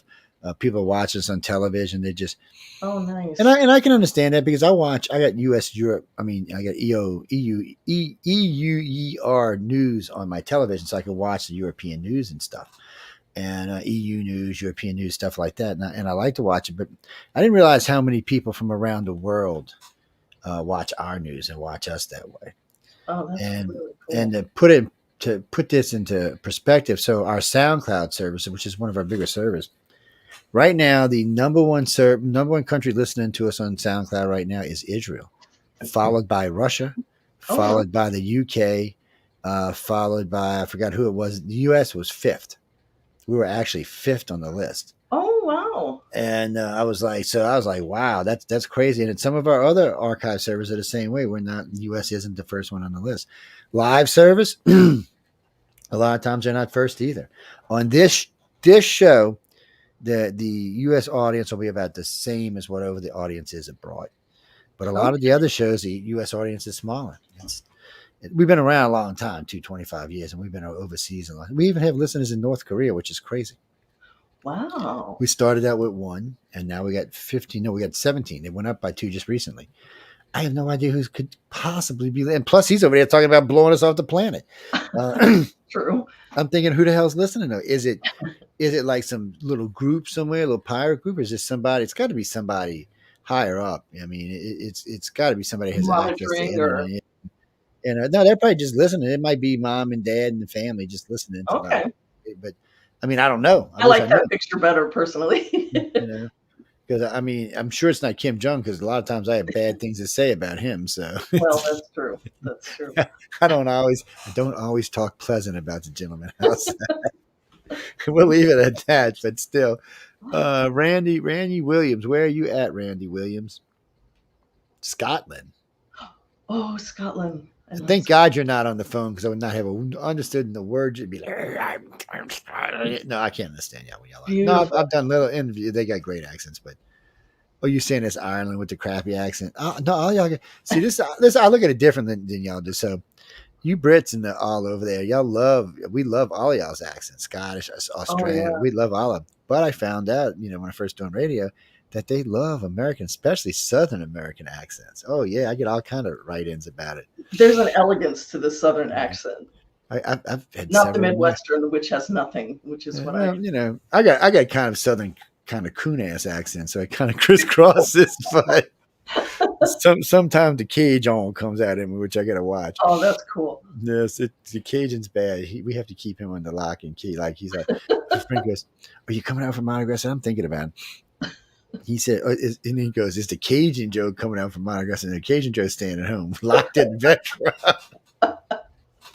I said he's not allowed to go out to Mardi Gras. Oh, I think Cajun Joe would be fun. No, man, it's insane right now. I literally have, 18, almost 19 people came in town from 5 different states. Oh wow, that's a lot of people. And they're all.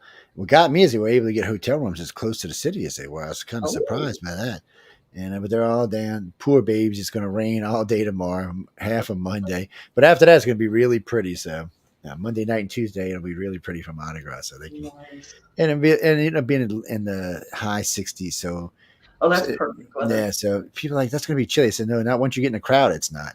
No. Once you get in the crowd, it's going to be perfect weather. You won't be sweating. You'll just.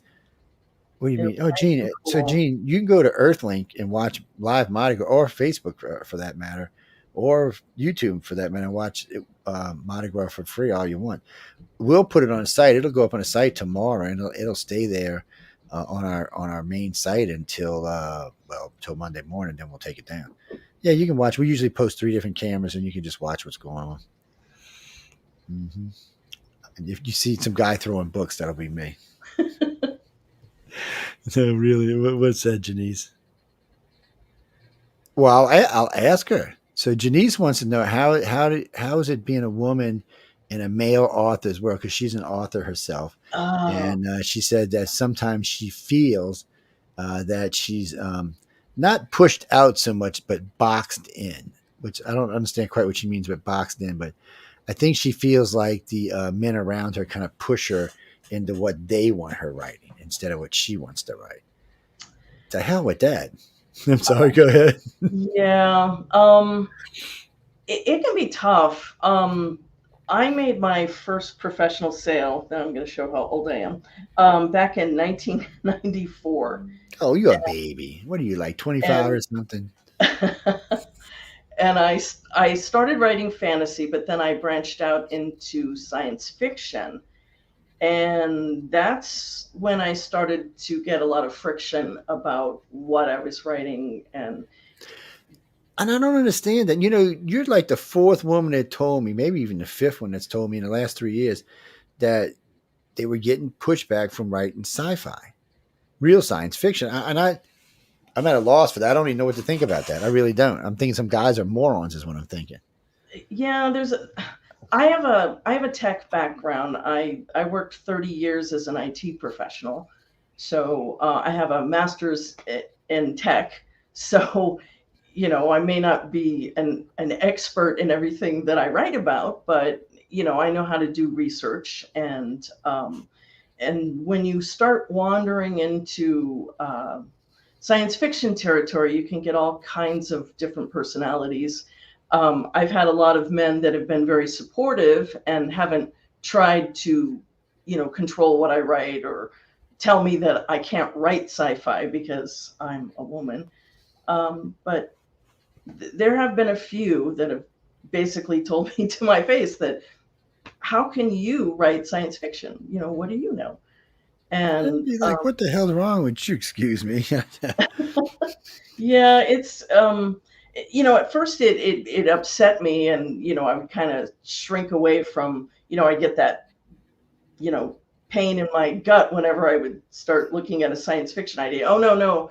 And then you start to get those voices in your office saying, you can't write that because you're a woman, or somebody said this or whatever. So finally I just got mad, and I just said, you know, it's in my background, it's in my interest, so I'm just going to write it. And so I just have to push those voices out of my office and write the story that my heart wants to write. And then you just have to find that courage sometimes to push it out there. And, you know, you're not going to please everybody. There's going to be somebody I hate everything you write.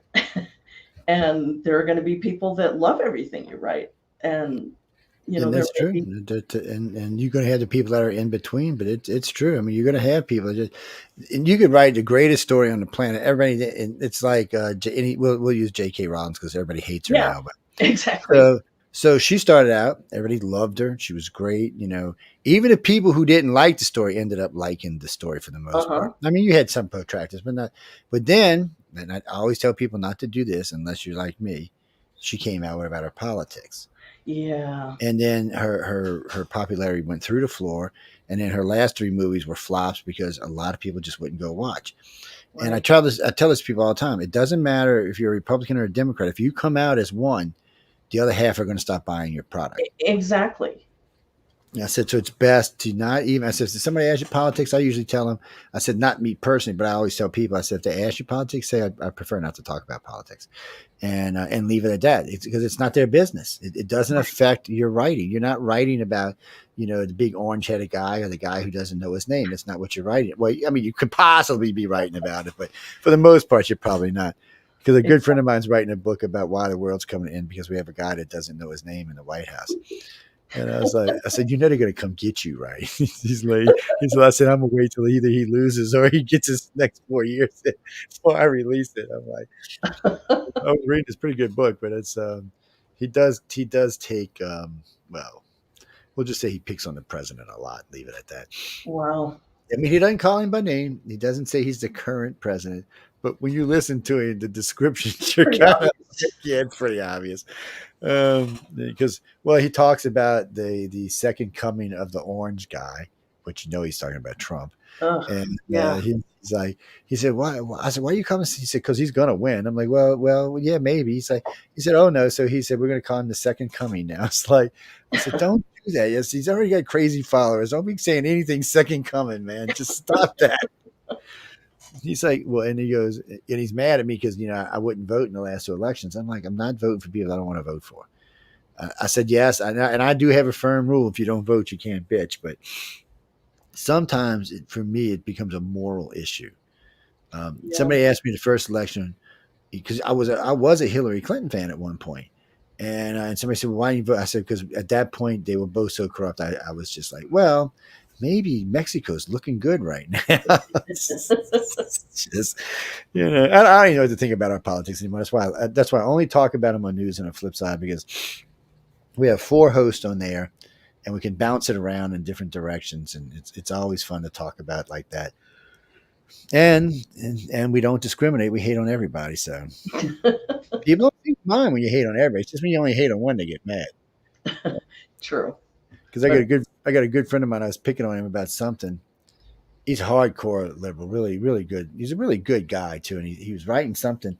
I said, "Oh my God, we actually can agree on something." He's like, "What?" I said, "Marjorie Greene has lost her effing mind." He wrote this big article about it. I'm like, "Shit, I can't believe we agree on something." He's like, "No way." I'm like, "Yeah, man." He said, "Shit, is there nukes falling out the sky?" Like, it happens sometimes. Christopher, what do you got, man? But she told you a little while ago. No, we're not going in. She already told you about why she's writing and how she gets started. Yes. You better go watch the archive is all I can tell you. Yes. You go ahead, scroll up, come up with another question. Judy. Hey, Judy, where are you from, Miss Judy? Are you from New Orleans? You down here? You're not home right now, huh? Yes, I can understand that. I'm not here. Where are you actually, by the way?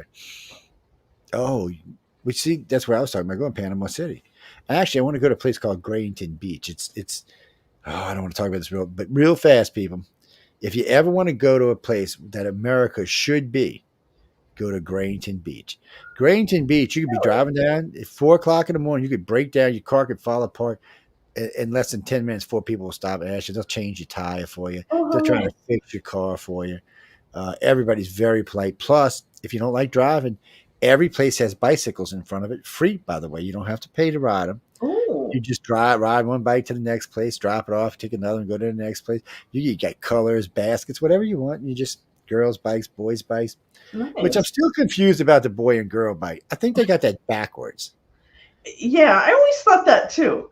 There's just something about that. So my mom told me, it's because girls don't want their dresses hanging over the bar. I'm like, why not? I said, that don't even make any sense. I said, guys definitely don't want a bar there, and girls hanging down like their dress is going to get caught in the damn chain. I said, that never made any sense to me. Somebody somewhere thought that was funny, is what that was. some old pervert somewhere in the 1800s said, I'm gonna get even with him now. It's I don't even know what to think about things like that. It's just what is that, Kirby? Where are you?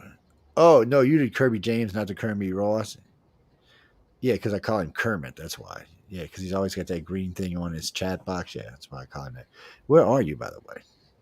Portland, Oregon. Man, you up there. One of my favorite friends, Zuby. She's up there in Portland, Oregon. Yes. She is a candle in the dark up there. Yes. You'll know what I'm not going to get into why, but she is. So let me put it another way. She amongst the population. She stands out like a candle. Yes. Figure it out. It's not that complicated. But anyway, what do you got for us? Oh, well, no. So you mean like Hemingway. So yeah, hold on. So he's wanting to know basically, is there like a favorite place you'd like to go sit and write? Or do you know somewhere like around the country, around the world that may be more conducive for you to just sitting out and bang out a book or something? Well, that's a good question. That's a great question. Actually, one of my favorite places in the United States is the Pacific Northwest. Beautiful. I love Portland. I love one of my favorite places is Friday Harbor, Washington. And if I could just go right anywhere on the planet, I would go sit in a little cafe on Front Street and watch the ferries come in at the harbor there. That would be one of my favorite places to write, or at the picnic table by the lighthouse on the west side of the island. So, yeah, there's a lot of beautiful area up there. Yeah, and actually, the Pacific Northwest is one of my favorites. So it appears in a lot of the stories I write. It's just well, if you're comfortable with it and it makes you feel comfortable. Wait, no, I've already talked to James. What are y'all talking about? Y'all on crack over there or something? It's I mean, really and truly, I enjoy. It's been a long time since I've been up there, but it's a really pretty area of the United States. It's a very relaxing area up there. Just stay away from Seattle, but and that's not. You know what really sucks, people? Seattle was one of the greatest cities in this country. I don't know what happened to it. We're not going to get into it on this show. But even my friends who live up say, don't come. I'm just telling you what they say. Matter of fact, a bunch of them have moved outside of Seattle now. They still live in Washington State. They just don't want to live in Seattle anymore. Mm. Yeah, I don't know. I mean, I remember when all this stuff started. You got to go all the way back to Uncle Obama, but still there was a lot of bad stuff. And then there was all those weeks they seized it in all those places. And since then, then they were trying to burn down the courthouse. So, and then for some reason or another, they keep going up on their minimum wage. Now, they're up to $20 an hour on minimum wage there now, but nobody wants to pay it. So they're taking their businesses outside of Seattle. Oh. So people, it's just a mess right now. So all my friends up there, and I probably have more than 100 up there, are saying the same thing. Just stay away from now. Everybody says go to Portland. It's beautiful and it's quiet and peaceful there. And the Oregon coast. I love the Oregon coast. It's fabulous. Well, no, Chris, you're thinking of Seattle. That's Puget Sound. Yeah, that's also beautiful. But what she's talking about, the Oregon coast is fabulous. And what's nice about both Washington State and Oregon, the coastal areas don't get 5 tons of snow like the rest of the state does. Yeah. They have a little warm coastal breeze that comes up there and keeps a lot of that snow out of there. Oh, no. See, like Seattle. So if you're in the middle of Seattle and you're on the eastern side of Seattle, I mean, the western side, you're not going to see much snow. You go on the eastern side, you're going to be 4 foot deep, man. So Seattle, Tacoma, oh no, it gets deep up in there. It's like lake effect almost because it's inland far enough that it freezes and drops on them. But close in, it's warm enough that it doesn't. Well, there's a whole section of Alaska where you can go live that it never snows. And it's right there by right above BC. Yeah, it's because of the way the current runs, it keeps that area warmed up. Yeah, look, nature's a weird thing. Yeah, I always said the same thing. How can there be no snow in Alaska? But it's actually a true thing. Martha, what do you have for us? Oh, Lisa is a very nice lady. That was very nice of you to say. Oh, thank you. Oh, okay. No, we'll ask her because we got a little bit of time because I haven't seen other guests. So she's wanting to know. We were talking about the 24-hour story earlier, which of course, well, she's got a lot of hair. So if she starts pulling hair out, she ain't got a lot. I know. It's not like my head where you're gonna go, oh shit. So she's saying, have you started thinking about your 24-hour story ahead of time? Actually, no.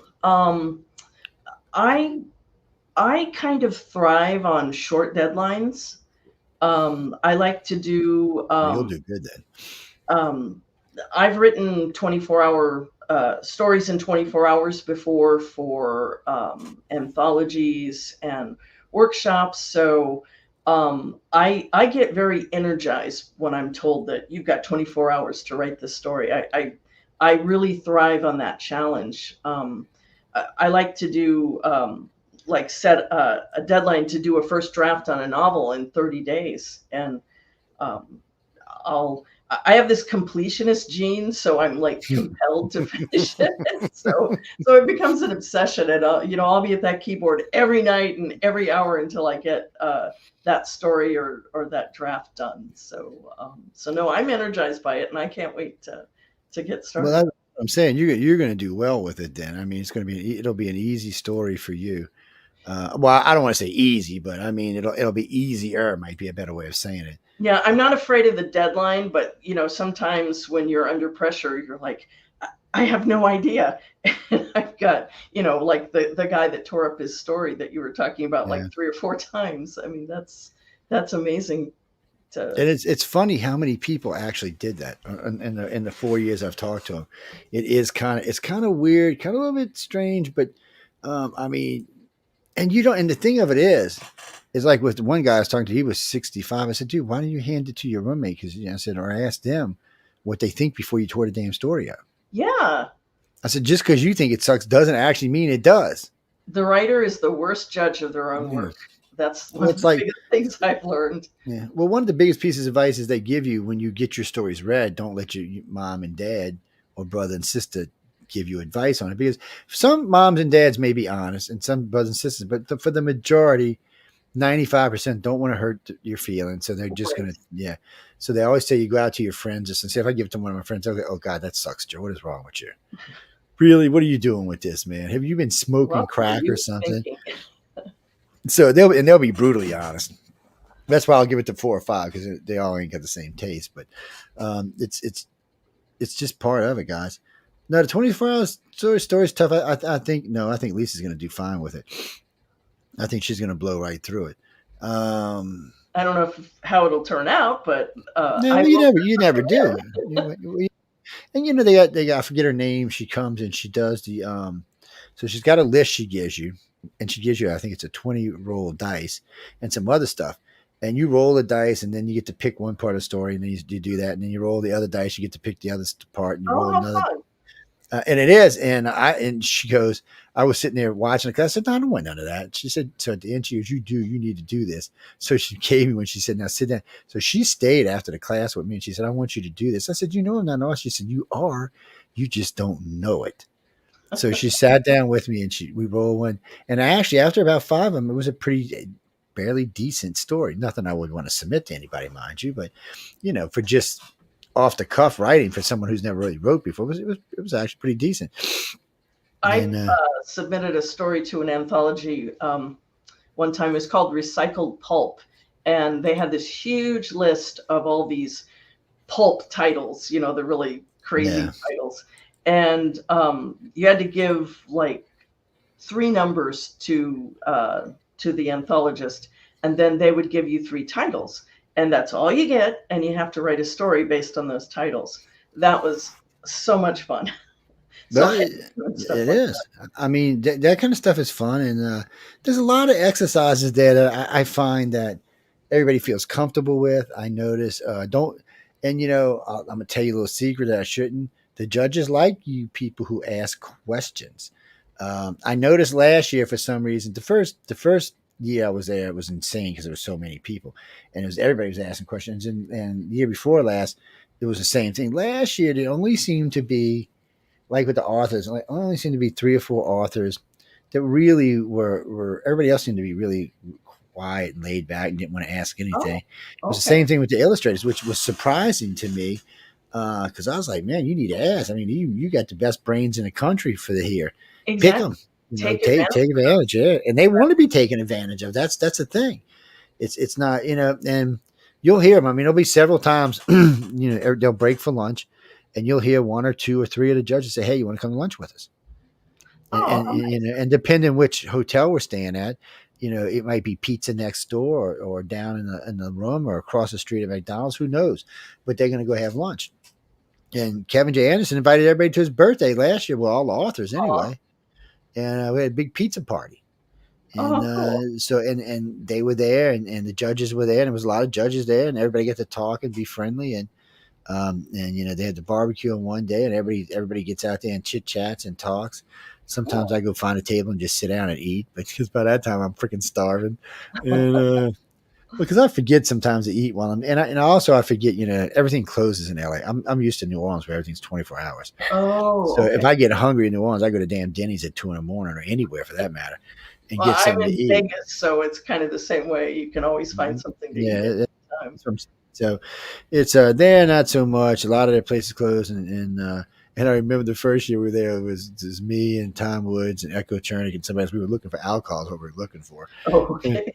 So it's midnight. No. There's That no works. alcohol after midnight. And on the weekend, there's nothing after 2 a.m. I'm like, God, Oh. what kind of stone age are y'all living in this place? And then one guy looked at me like, what do you mean? That's good. I said, no, I'm from New Orleans, man. There is no time when you can drink. He's like, what? I said, no. I said, you can walk into a bar at 4 a.m. in the morning if you want to. They don't care. I said, you can buy liquor at the damn convenience store 24 hours a day. And I mean hard liquor. Wow. Mississippi, it's different. You can buy like wine or beer here until midnight. And you can only get hard liquor from a liquor store until midnight. But yet, you can go to a casino and drink for free all night long. Yeah. It's one of them things. And I came from a city that had blue laws for for most of my life. So that's how it is here. There's a bunch here in Louisiana. There's a bunch of blue laws that they don't enforce anymore, but they're still there. And if they want to use them, they can. But there's a bunch of them, like, in Louisiana, every Sunday you can beat your wife with a 4-inch wide belt. Yes, it's legal too. Oh my God. Then, which I don't think if you did, I think you'd end up in jail. But still, it's in the law books. With your own 2x4 or whatever. No liquor at all on Sundays. You can't buy it anywhere, but you can go to a casino and get it. But you can't get it anywhere else. Okay. Yeah, no. Which I've always wondered. I asked the preacher this one time. I said, "Well, wait." He said, "Well, yeah, they can't drink on Sundays. I said, but they can drink at the casino." I said, "Shouldn't it be off limits at the casino too?" He said, "Oh, Joe, they might leave." I said, "They're not going anywhere. They're making far too much money here."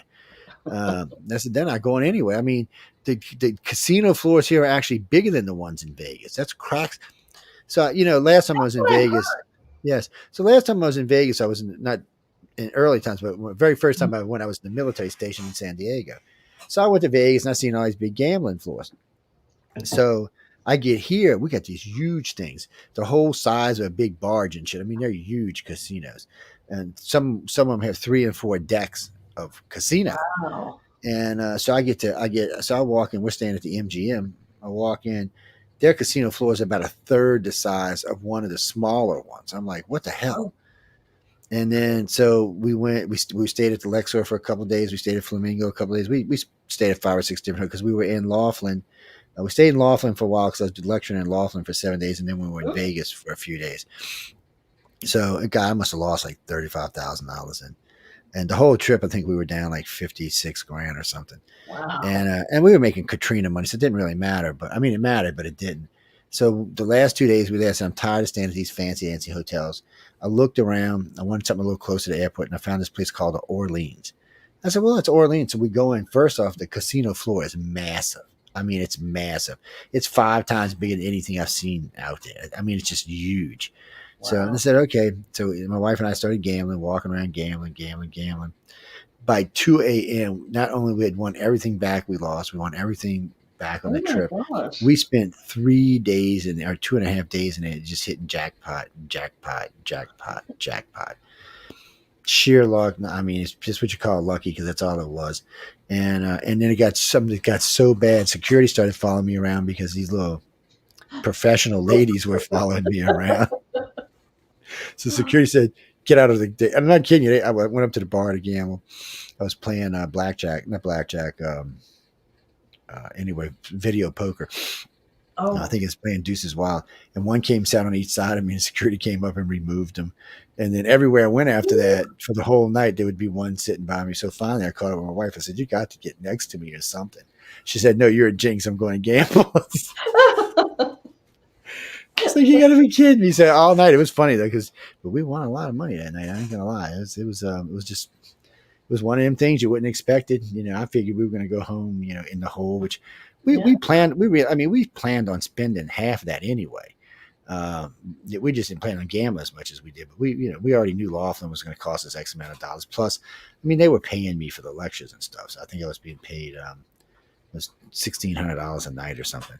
Plus they paid for in Laughlin, they paid for the hotels and all. Okay. And they paid for the airfare too. But when we went to Vegas, we were paying for everything. So, and don't get me wrong. I mean, I enjoyed the MG. I enjoyed the lecture. I mean, the hotels there were nice. They were fun. They had a lot of gimmicks in them. But I was just disappointed. I was disappointed by the food, which it's hard for me because I have a different standard on food than the rest of the country does. And so when I travel, it makes it hard when people, oh, they got good food. Or they tell me, oh, it's spicy. And I go eat. I say, no freaking spicy. and America, I'm going to tell you this again. Spicy does not mean hot down here. It means seasoned. Okay. We have hot food, which we have lots of. But when we use the word spice, we mean spices. There may be 8, 10, 12 different spices in food that we're cooking. So that's what we mean. We want heavily flavored food that you remember for weeks and months after you ate it. Hey, Nolan, how you doing? Oh, Rose, how you doing, Rose? First time in, glad to see you popping by. I guess we lost a guest tonight. Sky must have not made it because we're almost done on time. It's I guess maybe she got scared. Some people get nervous sometimes. It's I didn't, it's funny. I was in Washington D.C. doing lectures. And these two ladies had been following me around for 2 days. And finally, my wife says, "What are y'all doing? What do you want?" They were in the elevator with us, and they kept staring.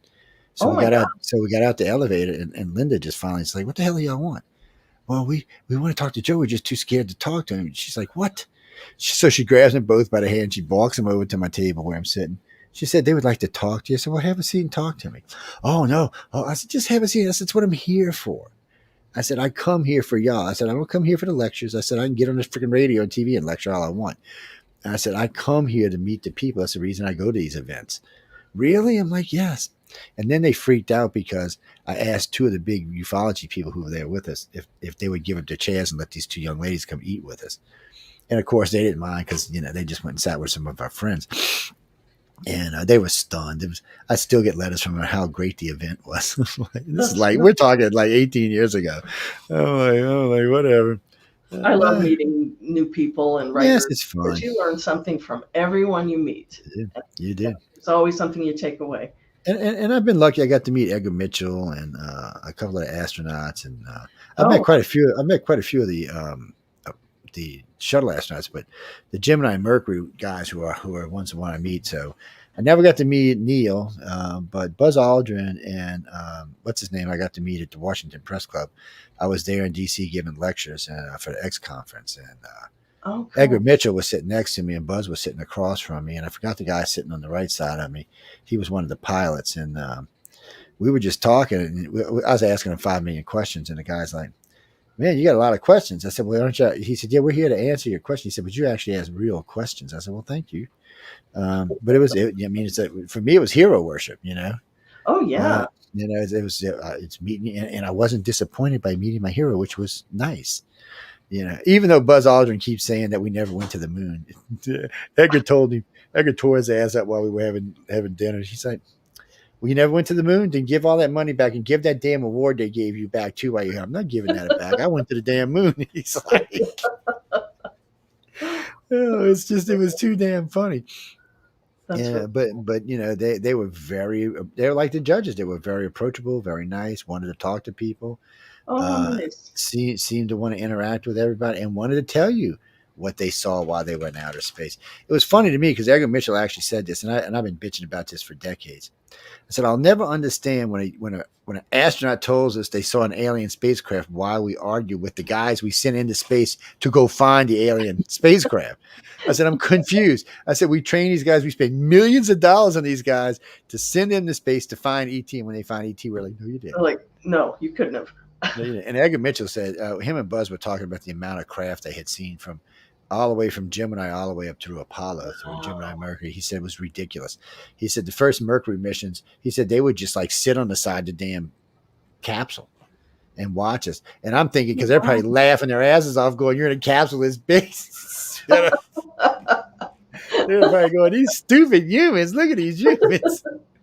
I can only think. Look at this. And they probably, and then then they seen us to go to the next phase and the next phase, and then finally, we finally went to the moon, and they're probably laughing that we went to the moon, and then of course Neil Armstrong says they asked us not to come back to the moon.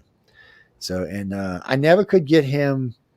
I never could get the interview with him to ask him personally. I asked the two reporters that interviewed him one and two different times, and they told me word for word. And then I asked a friend of his, and he told me word for word. And then finally, I got to meet these Gemini astronauts, and I asked them, and they were like, "No, he was serious." He said Wow. that they were told not to come back.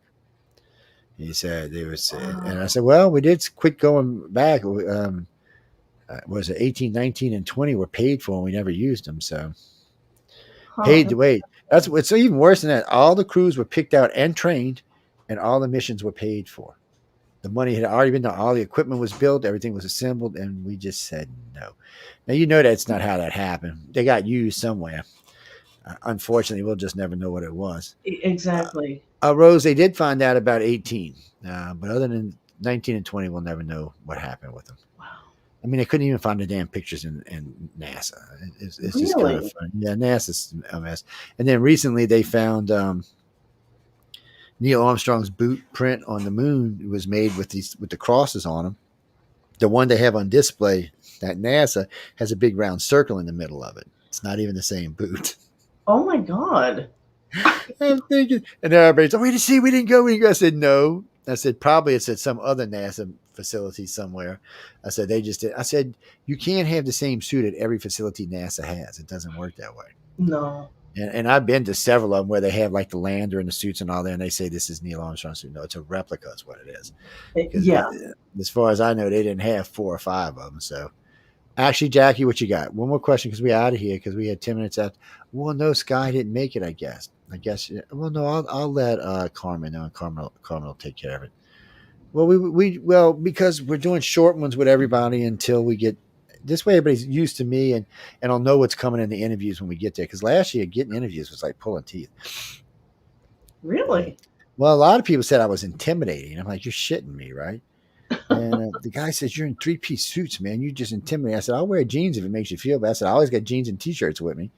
I said, I'm a contractor. So look, I'll put my what's my favorite T-shirt right now? An occasional adult. That's what it says on it. An occasional adult. Oh my God, I love that. So I said, I'll just put that on in my jeans. And I said, you won't have nothing to worry about. There you And go. he's like, you wear jeans? I said, yes. I said, pretty much every day. I said, anytime you're going to see me is in a suit is at night or at special events and stuff. I said, but you're not going to see me wearing them at my daytime job because the suits cost so much to be walking around paint areas and dirty places. Oh yeah. I know. Frankie Lee, what you got, Frankie? One last question. Oh, you mean like oh no, okay. I thought you meant like a tour. So Frankie Lee's saying, if you were like in London or in one of the great cities like London or Hong Kong or Uh-huh. Moscow or something like that, would it be easier to write a story about the area while you were in it? I don't know. Yes, it definitely would be easier because I tend to be a very visual writer, so I like to see the whole. If I've set a scene somewhere like the Tower of London, I like to touch the walls, and I want to know what it smells like, what it feels like, how the air feels, how many people. So it's definitely advantageous to be in the space to write. I can see that. I can see where it'd make it more comfortable too. Because you're kind of in the moment with it, which is and when you write about a place and you're not there, you have to make up for that, because I pity anybody that would look at my Google search history, because it's like, what does this smell like and what does this feel like, because I have to bring those details in to make it feel real to me. So. Yeah, and it helps to make it feel real to everyone else. What do you mean, Christopher? You're gonna have to rewrite that paragraph because it's like jibber jabber, man. Yes, I don't speak jibber jabber unless I'm drunk or something. Yes, I can write jibber jabber all day long. Matter of fact, all my friends say that if you want to talk to me in chat, you have to learn JoJo Ease. That's and you know what? Even John will tell you that. Yes, you have to learn JoJo Ease if you want to chat with me in text. Well, because unfortunately for me, my brain works faster than my fingers do. So I'll think I've wrote like a paragraph and I've left out like half the damn thing. That's why it's hard for me to write a book. Yeah, I don't know, man. It just my brain just works. My fingers are a lot faster than they used to be, but still, they're not. My brain's way faster. It's hard to keep up sometimes because I do that when I'm writing too. It's like I don't even know what that means, so I have to go back and figure it out. Well, I would do audio to text, but my Cajun accent, sometimes the audio to text is not what you think it's going to be. It makes words that I'm like, I never said that. Where the hell did I get this from? And see, I need that tactile feel of the keyboard when I'm writing. It makes me feel I've tried to like dictate stories and things, and it's just not. It's more. I feel more grounded in the story when I'm actually hitting those keys. That makes sense to me. But I'm one of those tactile people. I like the sense of feel, sense of smell.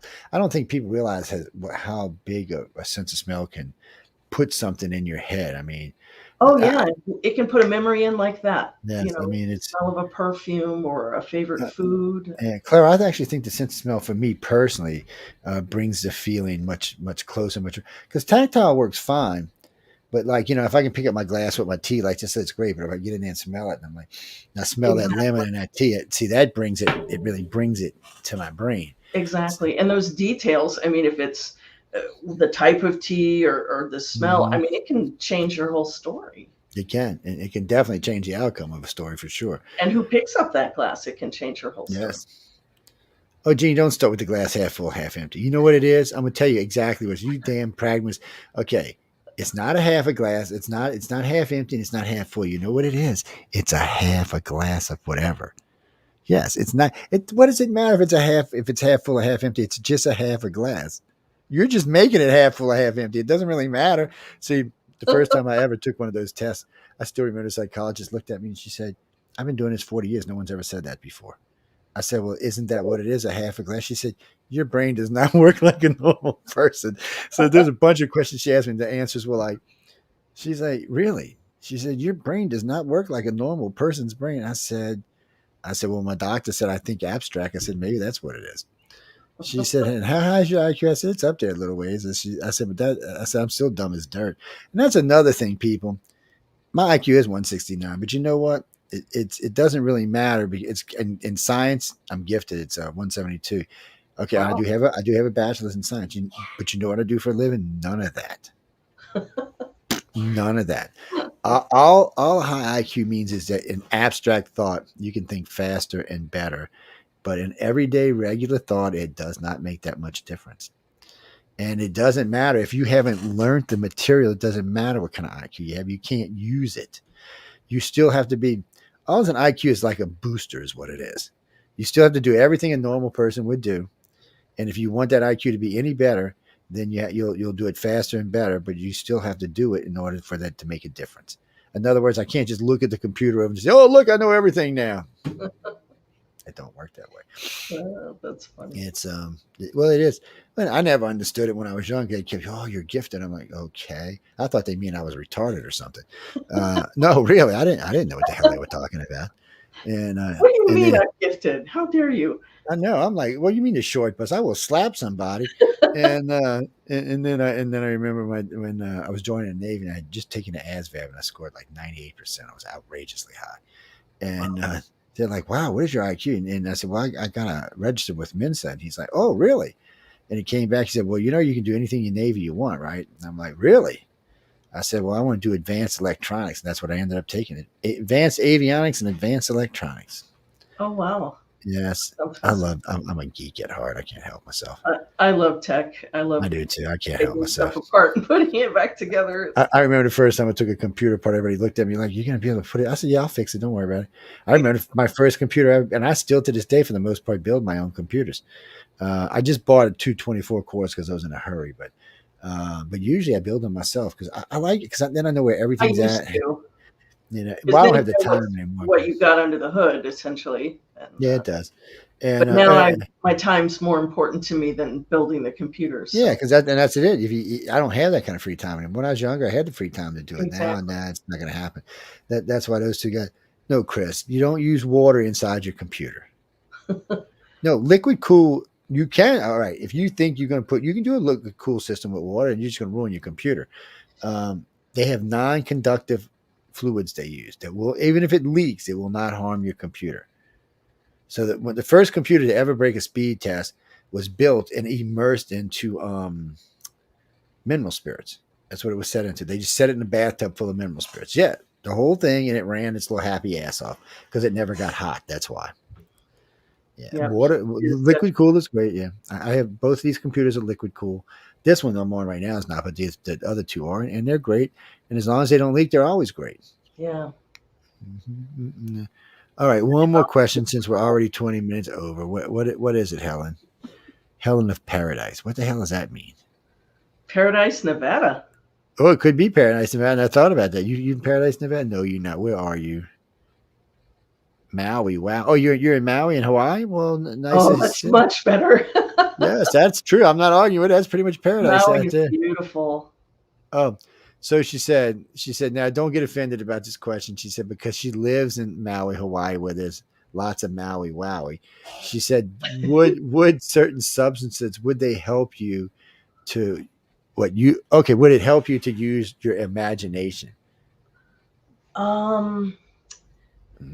It possibly, but the first thought that I had was a lot of writers, myself included, we struggle with the writer voice versus the critical voice, and those substances would probably be ideal for getting rid of critical voice, because that destroys things that you're writing, and that would definitely keep my critical voice in the background and keep my creative voice forward, and probably help my imagination too. So I'm going to say yes to that. Yes. Well, because I know some people who do and some people who don't. Well, I wouldn't, no, Jackie, I wouldn't go getting crazy with crazy drugs because no telling what's going to come out of your brain at that point. True. No, I know a lot of people who smoke pot and write, and I know some that are actually pretty good writers that make pretty good money, and I know some that are not that are also make pretty good money. Jesse always tells me for him, he's got 110 books now. He said the reason he smokes is because he can block everything out and just zone out into what he's doing. Oh, it helps with his focus. Yeah. Okay. So he gets high and then he just gets in front of it. He zones out all the noise and everything around him and he just goes to writing. And he said, what's funny about it is depending on what kind of pot it is, he said he will write as long as the high lasts. He said, usually it's 3 to 4 hours he'll write without any interruption. And he said, but it doesn't go back. Can't go back and smoke more. He said, that's all I'm going to get. He said, maybe later in the evening or later in the day I can. He said, but I can't just right away. He said, but it's getting me. He told me now he's getting about right around 35 to 38 hours of writing a weekend. Wow. So you can I write a am lot of naturally stuff. hyper focused. So once I get into a story, I can fall in, and night will turn to day, and then day will turn to night again. And it's like, oh, I didn't realize I've been at the computer that long. Yes, I'm the same way. I'll be like, well, how long have I been sitting here? Oh, no, I have not. Really? Because I will be someday. Anymore. I remember my wife come by one time. She said, are you going to ever come in here? I'm like, what is it? I said, it's only been like an hour. She said, Joe. She said, it was 1 o'clock in the afternoon when you went in there. It's midnight. I'm like, what? Oh, I'm like, get the hell out of here. I completely zoned out. I mean, whatever I was into, especially if I get into if I'm in the middle of website building or something. Oh yeah.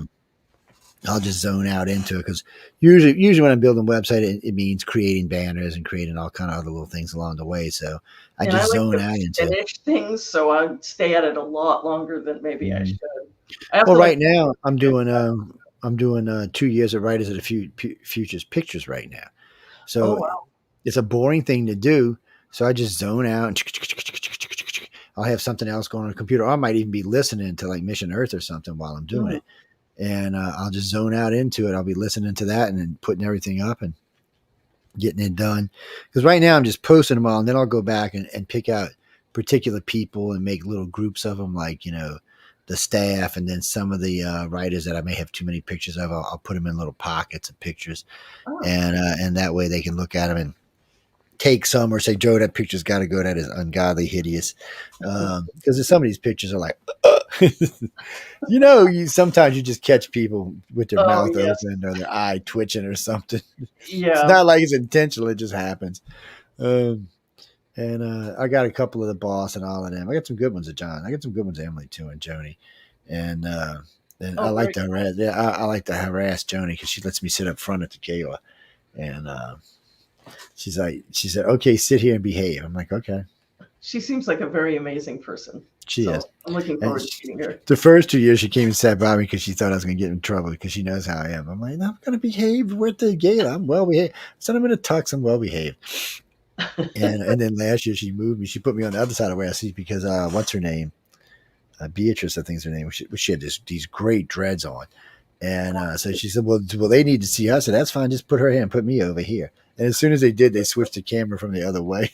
I was laughing. I said, "That's just that girl right there. She just wants to get me in cam. That's all." It's a lot of fun. Then I mean, you're gonna enjoy. It's I know a lot of people get nervous when they go up to do the lectures, but they do. Oh, I do. But you're gonna get you're gonna get. I think the day before they do a full walkthrough with everybody and. Oh, they do. Okay. Yeah. So yeah, there's definitely a rehearsal. So you get it in. Emily's in charge of all the stuff that goes on with the gala, and she's just a sweetie pie. Oh, okay. Yeah. I've met Emily and I've met John. Yeah. They're really nice people. Yeah, John and I are usually just harassing people. I mean, he's the boss, but we both are doing media work while we're there. So, and you'll see it. Sometimes you'll catch both of us. We'll have breakfast a lot of mornings, and we'll talk a little while, and then he goes off and does whatever, or we'll both be in the classes together doing stuff. And you'll see Maliva, who's doing all the pictures. You'll see me harassing the crap out of her, actually, and because I look forward to meeting her too. She seems really nice. I just got used to doing pictures with her because she's this tall, so I shoot over her head now, right? So she goes, because they were short one person last year. She says, "I'm giving Chelsea the camera." Well, Chelsea's like 6 foot tall. Oh, wow. I'm like, Maliva. I said, "Now I get the back of Chelsea's head in like 30 pictures." She starts laughing. I said, "It's not funny." That won't happen to me. I'm like 5'4". But you're going to see, like the reveal events and stuff like that. A lot of emotion goes on there. It's all the events are great. It's really a class act, and it is. They one of those things that was on my writer's bucket list. So I'm really thrilled that I mean, they do a really good job. They do the signings, they do the artwork. I mean, it's all great, and the judges are great. And you'll find that even the illustrated judges will, come out and chat with you and stuff. Oh, neat. Especially when whoever does your artwork, they might actually talk with them or talk with you. And yeah, I can't wait to see mine. So it's. Oh, what's the name of your story? I meant to ask you this, and I completely forgot. Oh, it's called Summer of 30 Years. Summer of 30. See, because I'm gonna read y'all's, yours, John, and James right off the bat because I've already talked to y'all, so they'll be fresh in the back of my head when I see y'all. And but there's one of the rules. One of the things I teach when I do the class. I said, don't let hosts bullshit you when they told you they've read your story. I said, call them out on it. And they're like, "What do you mean?" I said, "Well, what do you think about this part of the story?" Oh, okay. And they'll be like, "Well, yeah." I said, "No, they busted." So I said, "You only need to do that on a host that's being aggressive or aggravating." I said that will shut a host up. Like, I look like an idiot now. Okay, I'll remember that. Yeah, so because I tell them all the time, I said, sometimes when hosts bring you on, they're not always intentionally trying to be aggravating or mean. But just busy. A lot of hosts, but a lot of hosts, that's just the way they do things. They think they get more ratings that way. Oh, okay. And I tell everybody the same thing. If you ever interview where someone's abusing you or say thank you for the interview and click, or thank you for the interview and walk away. There's no reason. There's ever no, because everybody says there's no such thing as bad press. In a lot of ways, there's not. But when you're on stage and someone's just physically abusing you, like on a TV show, it just makes you look bad. When you get up or leave, you take the power back, and they look bad. So because if you make your guest leave, you automatically look bad. You can say whatever bullshit you want after the guest leave. Most people are going to look at you like, no, that was wrong. You went too far or whatever. Even crazy Howard Stern had to learn that. It's just stuff. It's just little stuff that you learn, and and there's lots of uses for media. There's lots of ways to use media. Lots of places to contact. I tell people all the time, don't limit yourself to writing your book. Contact gaming companies. Contact companies. Or even like right now, Hollywood is looking for writers by the buttloads, and they're paying big money because they can't get any. They only got half the writers back from the strike because a bunch of them decided to retire. Oh yeah. And so they're in a bind. Plus, everybody's looked at all their material because of COVID. There's just nothing new. And for some reason now it takes 2 years to produce a small series of 10 episodes. And people get bored. They leave. They're like, come on. And they need writers and illustrators because after a while we all get tired of waiting 2 years to see a series, especially when it's 10 episodes. You just lose the whole continuity. Yeah, because I grew up on a minimum of 25 episodes a year. Now it's 10 episodes a year, and I got to wait 2 years to get them. I'm like, no, I don't.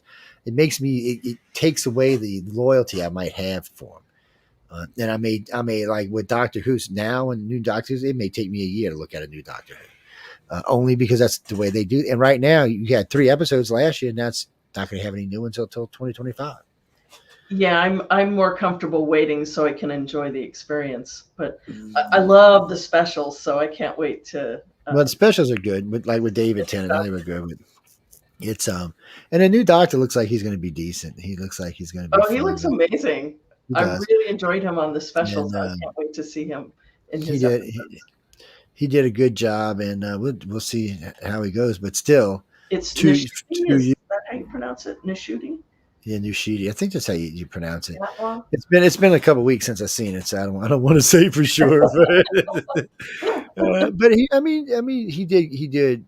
The split thing with Tennant was very interesting to start off with. Oh, it was. And I wasn't expecting that, so that was pretty amazing. So, but now that this Doctor gets to go run around crazy because the old Doctor's healing for everybody at the same time, which is cool. And it does seem like even Tennant's doing a little jumping around in the TARDIS, so that gives him a fallback. I guess they were worried with this guy. I don't know why. And Donna got her justice, so that's a good thing. Yes, it's what do you mean? Who are you talking about? His companion? No, not you. I was talking. Somebody was asking, saying something about Jodie Whittaker, and Jodie, yeah. Jodie, I'll go back and forth. And see, I don't blame Jodie for the performance. I blame the writers. They went so woke that half the planet was like, we're not watching that shit.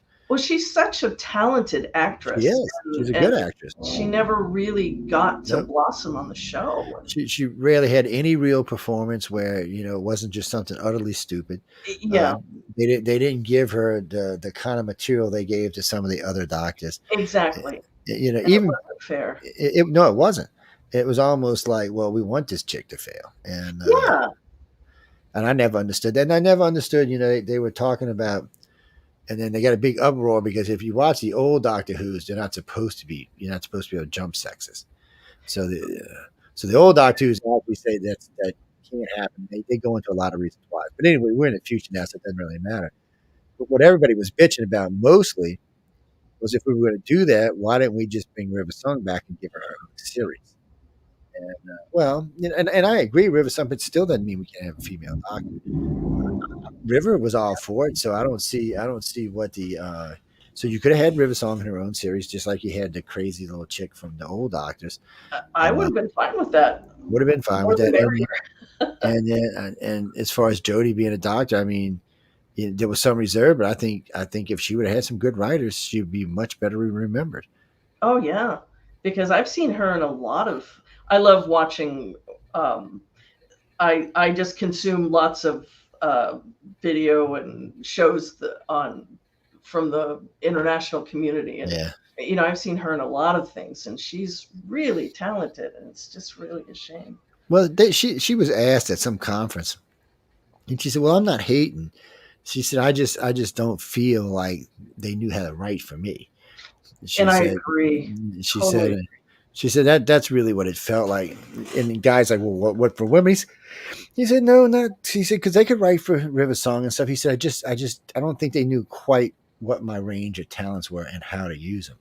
And I think she was right. And I agree. either that or it was intentional, one or the other. But Well, I guess But she that's did. always a possibility. But and well, then that's everybody had a big stink when Peter Cable came, the doctor, because no one ever had seen a doctor who had been part of a show before. But Right. what they don't remember this is if you go back to the old doctor, that actually happened before. So yes, one of the old doctors was actually a friend of the doctor who became the doctor. Yeah, so it's not the first time that happened. So there's precedence for that. And there's some stuff, it's sometimes I think people get caught too much on the lore. And I understand that we have lore for certain reasons, because without it, it's not really a series. Right. And that's what pretty much destroyed Discovery. But that's because I tell this all the time to people. I like Discovery. It's sci-fi. I think it's great sci-fi. I think it's fun. I think it's great fun sci-fi. At Star Trek, it sucks because it's too far outside of where Gene Roddenberry would be. One, it's the Klingon War was completely ass backwards. It's not how it actually happened. And there's several series that talks about the Klingon War, but for some reason, the Discovery just chose to just ignore all of that. Yeah, and go, and then, well, that's why they had to go to the future, because they were in trouble. There was nowhere to go. Yeah, they had screwed up so bad inside of what the time frame was, because people knew what the time frame was. We knew what the Klingon was. We knew when Kirk came in. We knew where the captains were. So this wasn't. It's it's the youngins that come into, we'll make it better. Well, no, not always. Sometimes you F it up. Sometimes you don't make it better. What's that, Janice? Exactly. I like any good sci-fi, and I have nothing against. Me too. You mean the girl who plays the captain? I have nothing against her. I think she actually plays a good captain. She was thrown into a role that was thrown out of sync. Right. Yeah, she's not who started the Klingon War. She was just stuck in a position. She's nothing she could do. But she's not the writer. She's not the producer. She's the actress. She just has to read her lines. And she just what she has to do. She has to do her job. And so I thought she did it. I thought she did a good job. I thought it was good sci-fi. I just didn't think it was good Star Trek. And most of the country agreed that. That's why it didn't get renewed. But it was still fun. And I liked Giorgio as a captain. I thought she was freaking hilariously good as an evil empress and captain. I enjoyed her. I thought they should give her a job, maybe give her a damn series or something. Exactly. And that would be great. I was like, she was fun, but it's what do you mean give Data a series? What do you think Data should have? I'd love to see Data in his own series. Oh, you mean Data can make a new Data? You mean a kid for Data, and he could have his own series? Well, anything is possible. I don't know. I'd watch that. Well, Chris, Babylon 5 tried that. They were going to try bringing give what's his name a son, and let him take over the Rangers, but it just didn't make it. It happens. No, there is a new Babylon, but I think it's a cartoon. I'm pretty sure it's a cartoon. Oh, is it? Yeah, I'm almost positive it's a cartoon. I like any good sci-fi. I know we got to get out of here, but look, I like sci-fi. I like near time sci-fi for one reason. So if we talk about Babylon, or we talk about Expanse, or we talk about Altered Carbon, or several others, even that crazy old 1999 movie, they were all done in a way that the science was close enough for us to believe it. Right. So you could say, okay, and the politics were so. Babylon and Altered Carbon and even Expanse were basically sci-fi soap operas based in politics, is what they were. I mean, the politics in Babylon were real. It is how our world would do business out in space, because that's how we do business right here, right now. Right. And in Altered Carbon, it would have been like that if we had been living for 400 or 500 years with these. Way we could change out to new bodies all the time, it would be pretty much how our world would be. So I got to give them credit to, and an Expanse is just simply taking the world and moving it forward, 200 or 300 years based on exploring our solar system, which we're doing, and we're going to colonize. I mean, Elon's already telling you he's planning on putting 2 million people on Mars. So, I mean, so those I like because I can sit back and think, okay, this is close to reality. This may or may not be what's going to happen in the next 200, 400, 500 years. Sometimes they get a little crazy and go out, 2,000 years, and you're like, really? Well, I don't know what the hell's going to happen in 2,000 years. I can't even.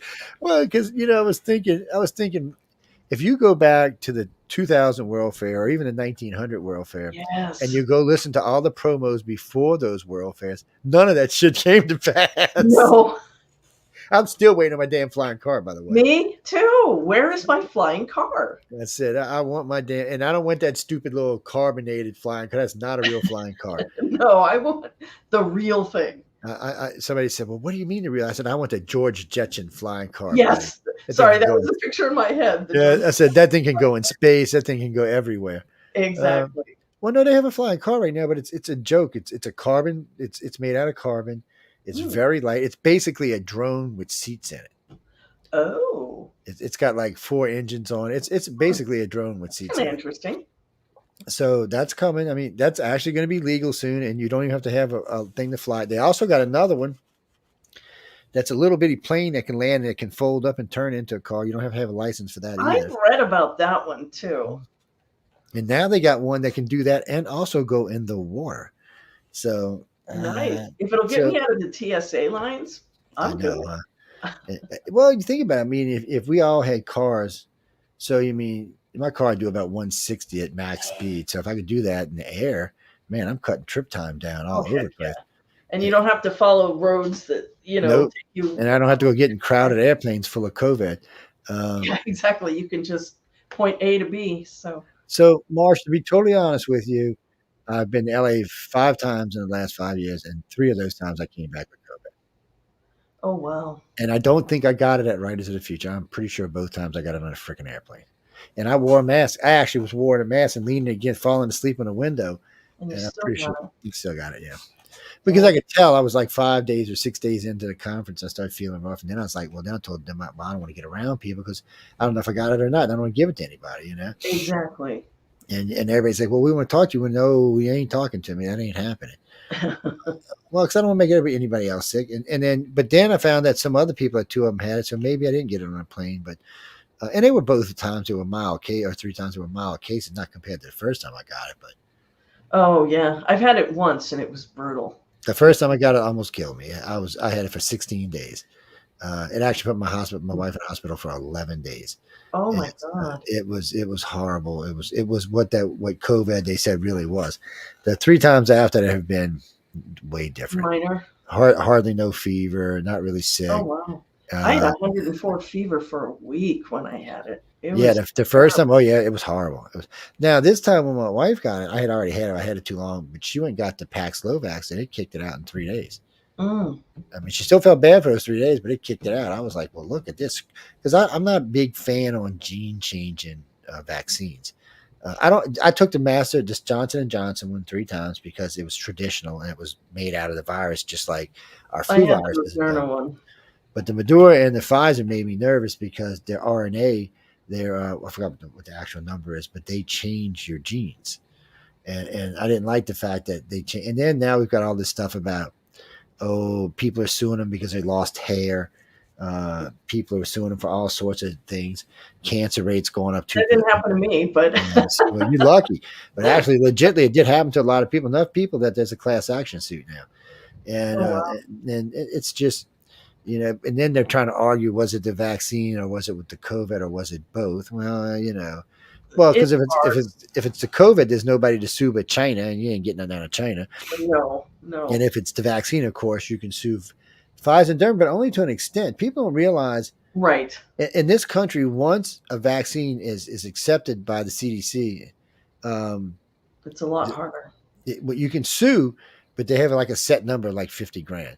So if you were to sue Pfizer or somebody before it was set, then it's open to anything, any kind of money you can get, hundreds of millions of dollars. But once it's accepted by the FDA, then it's a whole different way to change it. Yes, you know who taught me that? A freaking Canadian. Yes, really? I'm an American, and it took a Canadian to teach me that. And don't ever let her know that either, because I'll never hear the end of it. And no, really, I didn't know that. I actually told her. She's a friend of mine. Everybody you meet. Yeah, I actually told her. I said, "You are so full of it. There's no way we could get away with that." And sure enough, that's how it works. Incredible. I hate being wrong, people. I'm just telling y'all up front. But it was a thing. But anyway, I got to let this lazy lady get out of here. I know she got a life to take care of.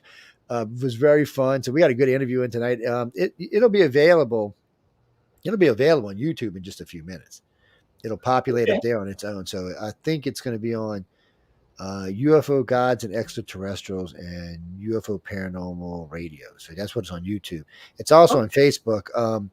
Later today or tomorrow morning, it will be on the rest on SoundCloud and all the rest in audio form, not in video.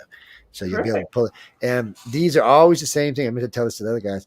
Y'all are welcome to use these in any way you want to. Oh, okay. Okay. We do these so that y'all can have them. Like when we do the other one will be a little bit more pointed in case y'all want to use them for like a resume or something like that. So we'll be a little bit more pointed in the questions, and we'll bring out some stuff, just personal stuff. Not when I say personal, I don't mean like, real hardcore personal, but personal enough to things that people might want to see about you on a resume and things like that. Okay. And we do that because it's for y'all to use. I want to see all of y'all succeed. I want to be invited to places like, oh, I know her. Oh my God, did you see the freaking movie she wrote? Oh my God, I'm calling. I got her damn phone. I got her email. Hold on, right until I need to get into this. At least send me a damn autograph or something. But it's true. I mean, you don't know who it's going to be. True. And just since I've been here, they have produced 12, 24, 36, 48, and 60. I've met 60 authors and 60 illustrators since I've been here. Oh, well, we'll be 60 with this year. So, I mean, that's a big chance that someone win. Plus, they've got how many other books? Yeah, bestsellers too, from what I read. Yeah, and they've got all these other books, and not all of them are. I found that with John just recently. Not all of the anthologies are available, but most of them are. Well, if you can't find one at a book place, or if Galaxy Press, if it's out of press, don't forget you can always get used books. Used bookstore, yeah. That's how I got the first one. Yeah, well, it's some way. It's the only way to go on some books today. Yeah. There's one left at Eastgate, which is about the Rendlesham Forest experiments with all the military people. The only place you can get it today is in a damn used book. They still want like $100 in a used book. Wow. Yeah, well, it's hard to get. It's a true story, but it's hard to get. Well, they say it's a true story, but I mean, truth in what? Exactly. All we know is some shit went down for 3 days. And a lot of stuff was seen, but no one's ever been. The Larry Warren guy I voice stressed, and he was also polygraphed by the #1 polygrapher in the UK because they're making a movie called Capel Green, and he passed both times. None of the other witnesses will take a polygraph. Really? Which bothers me. And Colonel Holt, I asked him point blank. I said, dude, I'm friendly. I said, I'm pro this event. I said, I'm not trying to disprove anything. I said, I'm just trying to give you more stuff to fight with. Exactly. And say, yes, uses what you've seen.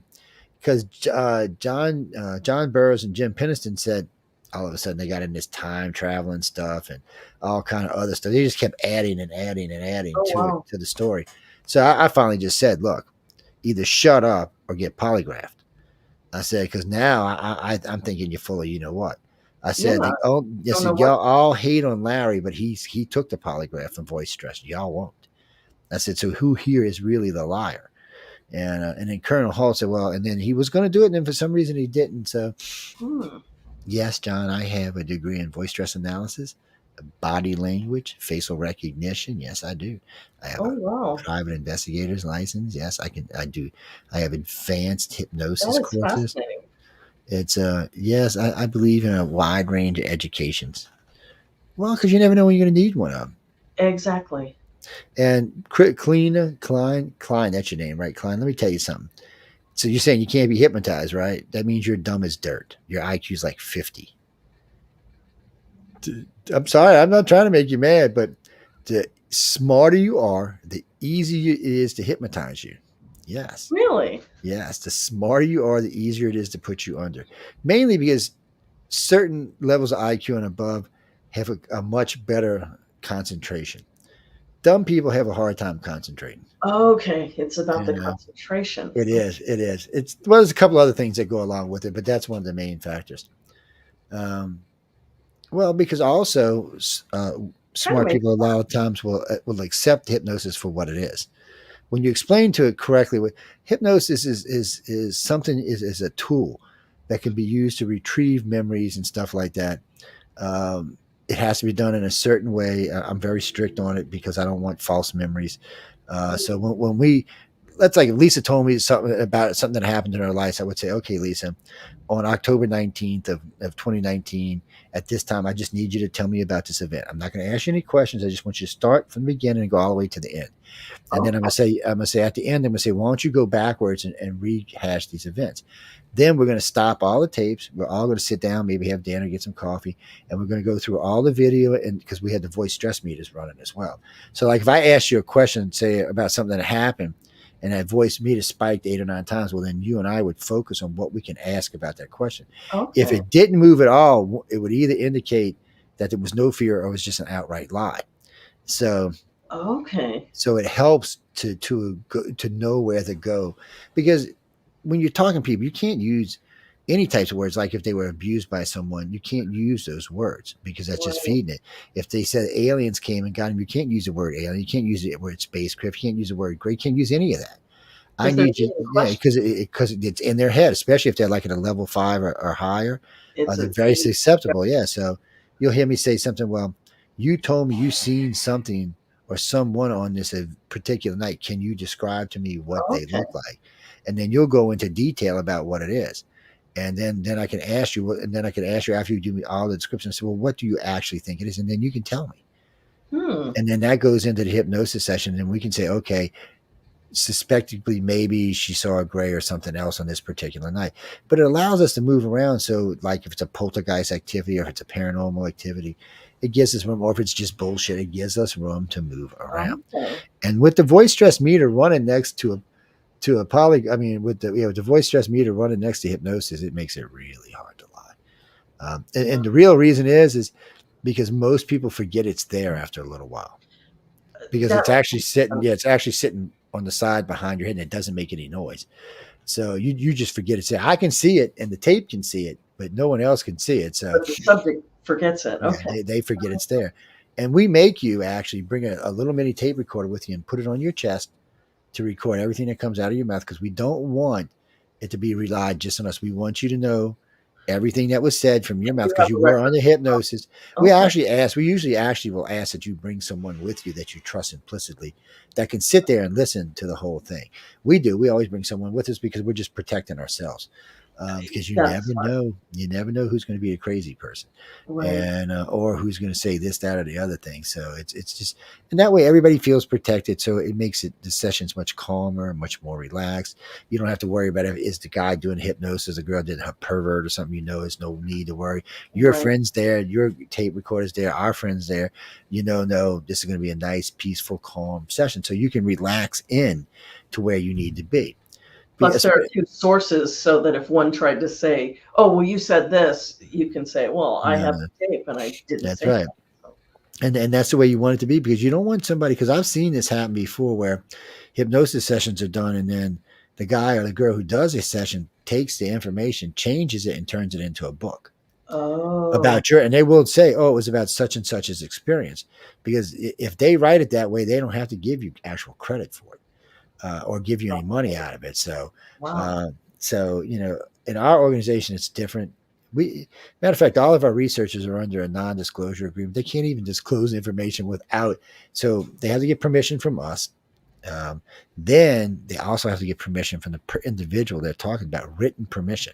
Because if not, they can't say anything. Well, it's to protect everybody, Exactly. And people get mad sometimes when they work for organizations, or they get burnt out, and they might decide, well, I can do this, that. No, we're not putting up with that shit. We're not putting up with it. Without permission. You was a blast to talk with. I hope you have a great evening. I'm going to go find me some food, because every time I do interviews, I get hungry. That's why I'm 500,000 pounds. Well, thank you so much for having me on the show. Oh, no, you were great. You were great. I'll look forward to seeing you after we go through all the hell days. And I don't know how it's going to work this year, because I don't know if they're bringing us in early or what, because I noticed the gala's on a Thursday when it's usually on a Friday. It's on a Thursday. So I don't know if they're bringing us in a day early, because they do 5 days of classes, or if we're going to do a class after the gala. I haven't really asked John. I haven't had a chance to talk, so I'm kind of curious. I was going to ask Emily tonight, but she seemed like she was fidgety with something, so I wanted to leave her alone. And she can be. No, just kidding. She's a sweetie pie. I'm the only one who gets away with torturing him anyway. That was last year. I was saying something to her, and two of the new people were like, did you just say that to Emily? I said, yeah, Emily's a pain in my ass. And Emily turned around. She said, I'm going to be a pain in your ass. You better get over there and leave me alone. We're pretty good. I'm good friends with most of them now. So, and Joni, and like when you get to meet Joni, she amazes me. Out of everybody there, she amazes me because she takes the call, she does all the stuff, she makes sure everybody gets where they're supposed to be. She has everything going on. She always asks me if I'm okay when I come in. She checks on me 4 or 5 times during the event. Wow. And yeah, she seems like a real sweetheart. I'm like, I told her last, I said, I'm a grown ass man. And I said, you don't have to check on me. She said, I just want to make you okay. I'm like, okay, just check on me anytime you want.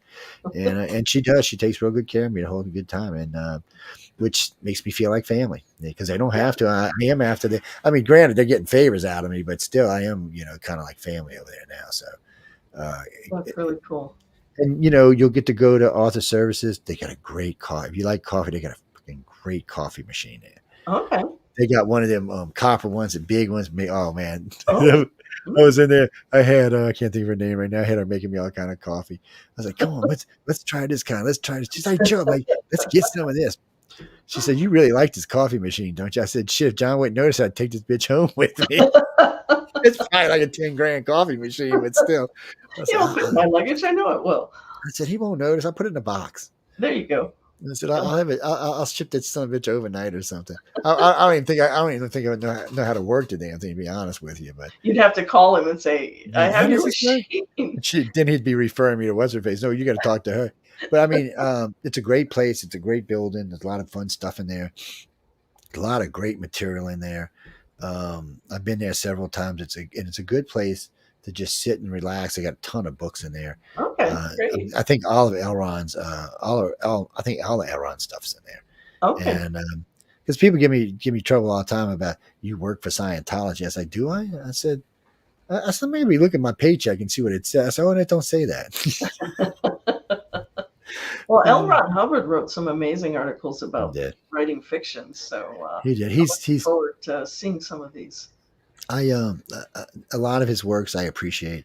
I know he gets a bum rap on a lot of stuff, but the more I look into it, the more I find that it's not quite what we were all told. Because I actually had 8 of my top conspiracy hosts working on it, and these girls are, oh my God, they're a pain in my ass. What they are, but when I put them on something, so I said, I want you to find every bad thing you can find about Scientology, and I want it within 2 weeks. So they said, we got a ton of stuff. When it came down to was about 10 people that was basically just upset because they were no longer Scientologists. So it was kind of angry because I talked to Leah Remy's co-host and Mike, whatever his name is, and a couple of other people that were on the Netflix series. And I got all kind of mixed signals. And then the one girl told me, I was in the trunk. I wasn't in the trunk. I was in the trunk. I wasn't in the trunk. So I called Emily. I said, Emily, was this bitch in the trunk or not? Emily said she was in the trunk. I said, all right. So I called back. I said, I know for sure you were in the trunk. Let's go on from that point. And that's another thing, because I can talk to them and I can go back and push John or Emily to answer what I think needs to be answered. So far, and I got to be honest with you about this, I have not asked a question in 4 years, not yet, that was even hesitated to be answered. And I've asked some pretty pertinent. I've asked some pretty personal and pertinent questions, and I brought up stuff in groups before, which should have made them mad. They didn't even get upset. So I'm like, well, I said, that just tells me they're not hiding anything like everybody said they were hiding. So right now they're on my good side. Unless they do something crazy, I'm not gonna worry about them. Well, because you hear all these stories, and I'm like, you do about everything, and it's really hard to parse them. It is. And then I did a thing, and then the guy was telling me something about him one time. I said, well, let's look at it from a different way. He's like, what do you mean? I said, so we can find 10 events about them. I said, let me go see what I can find about the Catholic Church. I said, oh shit, in about 10 minutes I can find about 300. And he's like, well, you got a point. I said, well, let's look at some other religions. I said, so if we go by religions and what kind of trouble they've been in, I said, Scientology is way at the bottom of the list. I said, I'm not sure why they hate. Something happened, and I'm pretty sure I know what it was that happened in the 50s or 60s. There was L. Ron had come up with a new way to help people get out of the hospital faster, treatment, because he had gone to visit, and a bunch of his guys were taking 2 months to get out, 3 months. And he's like, this, having to see shrinks and all. He said, this has to be a better way. Well, he came up with a better way. and started getting them out a lot faster, and was making friends doing it. And then all of a sudden, the U.S. government got the bright idea they were going to build an insane asylum in Alaska and start shipping people there that they thought should be sent in. Not that your doctor said, but they Oh thought. my God. So L. Ron, like a dummy, decided to stand up for it. And after that, it pretty much damaged his career from that point forward. He got it stopped. He really did. He stopped it. And you can find out about it. You can go backwards and read in the past. He just stepped on our ass. John will probably tell you better than I did. But at that point, though, I think it really hurt his career. He pissed off a lot of people.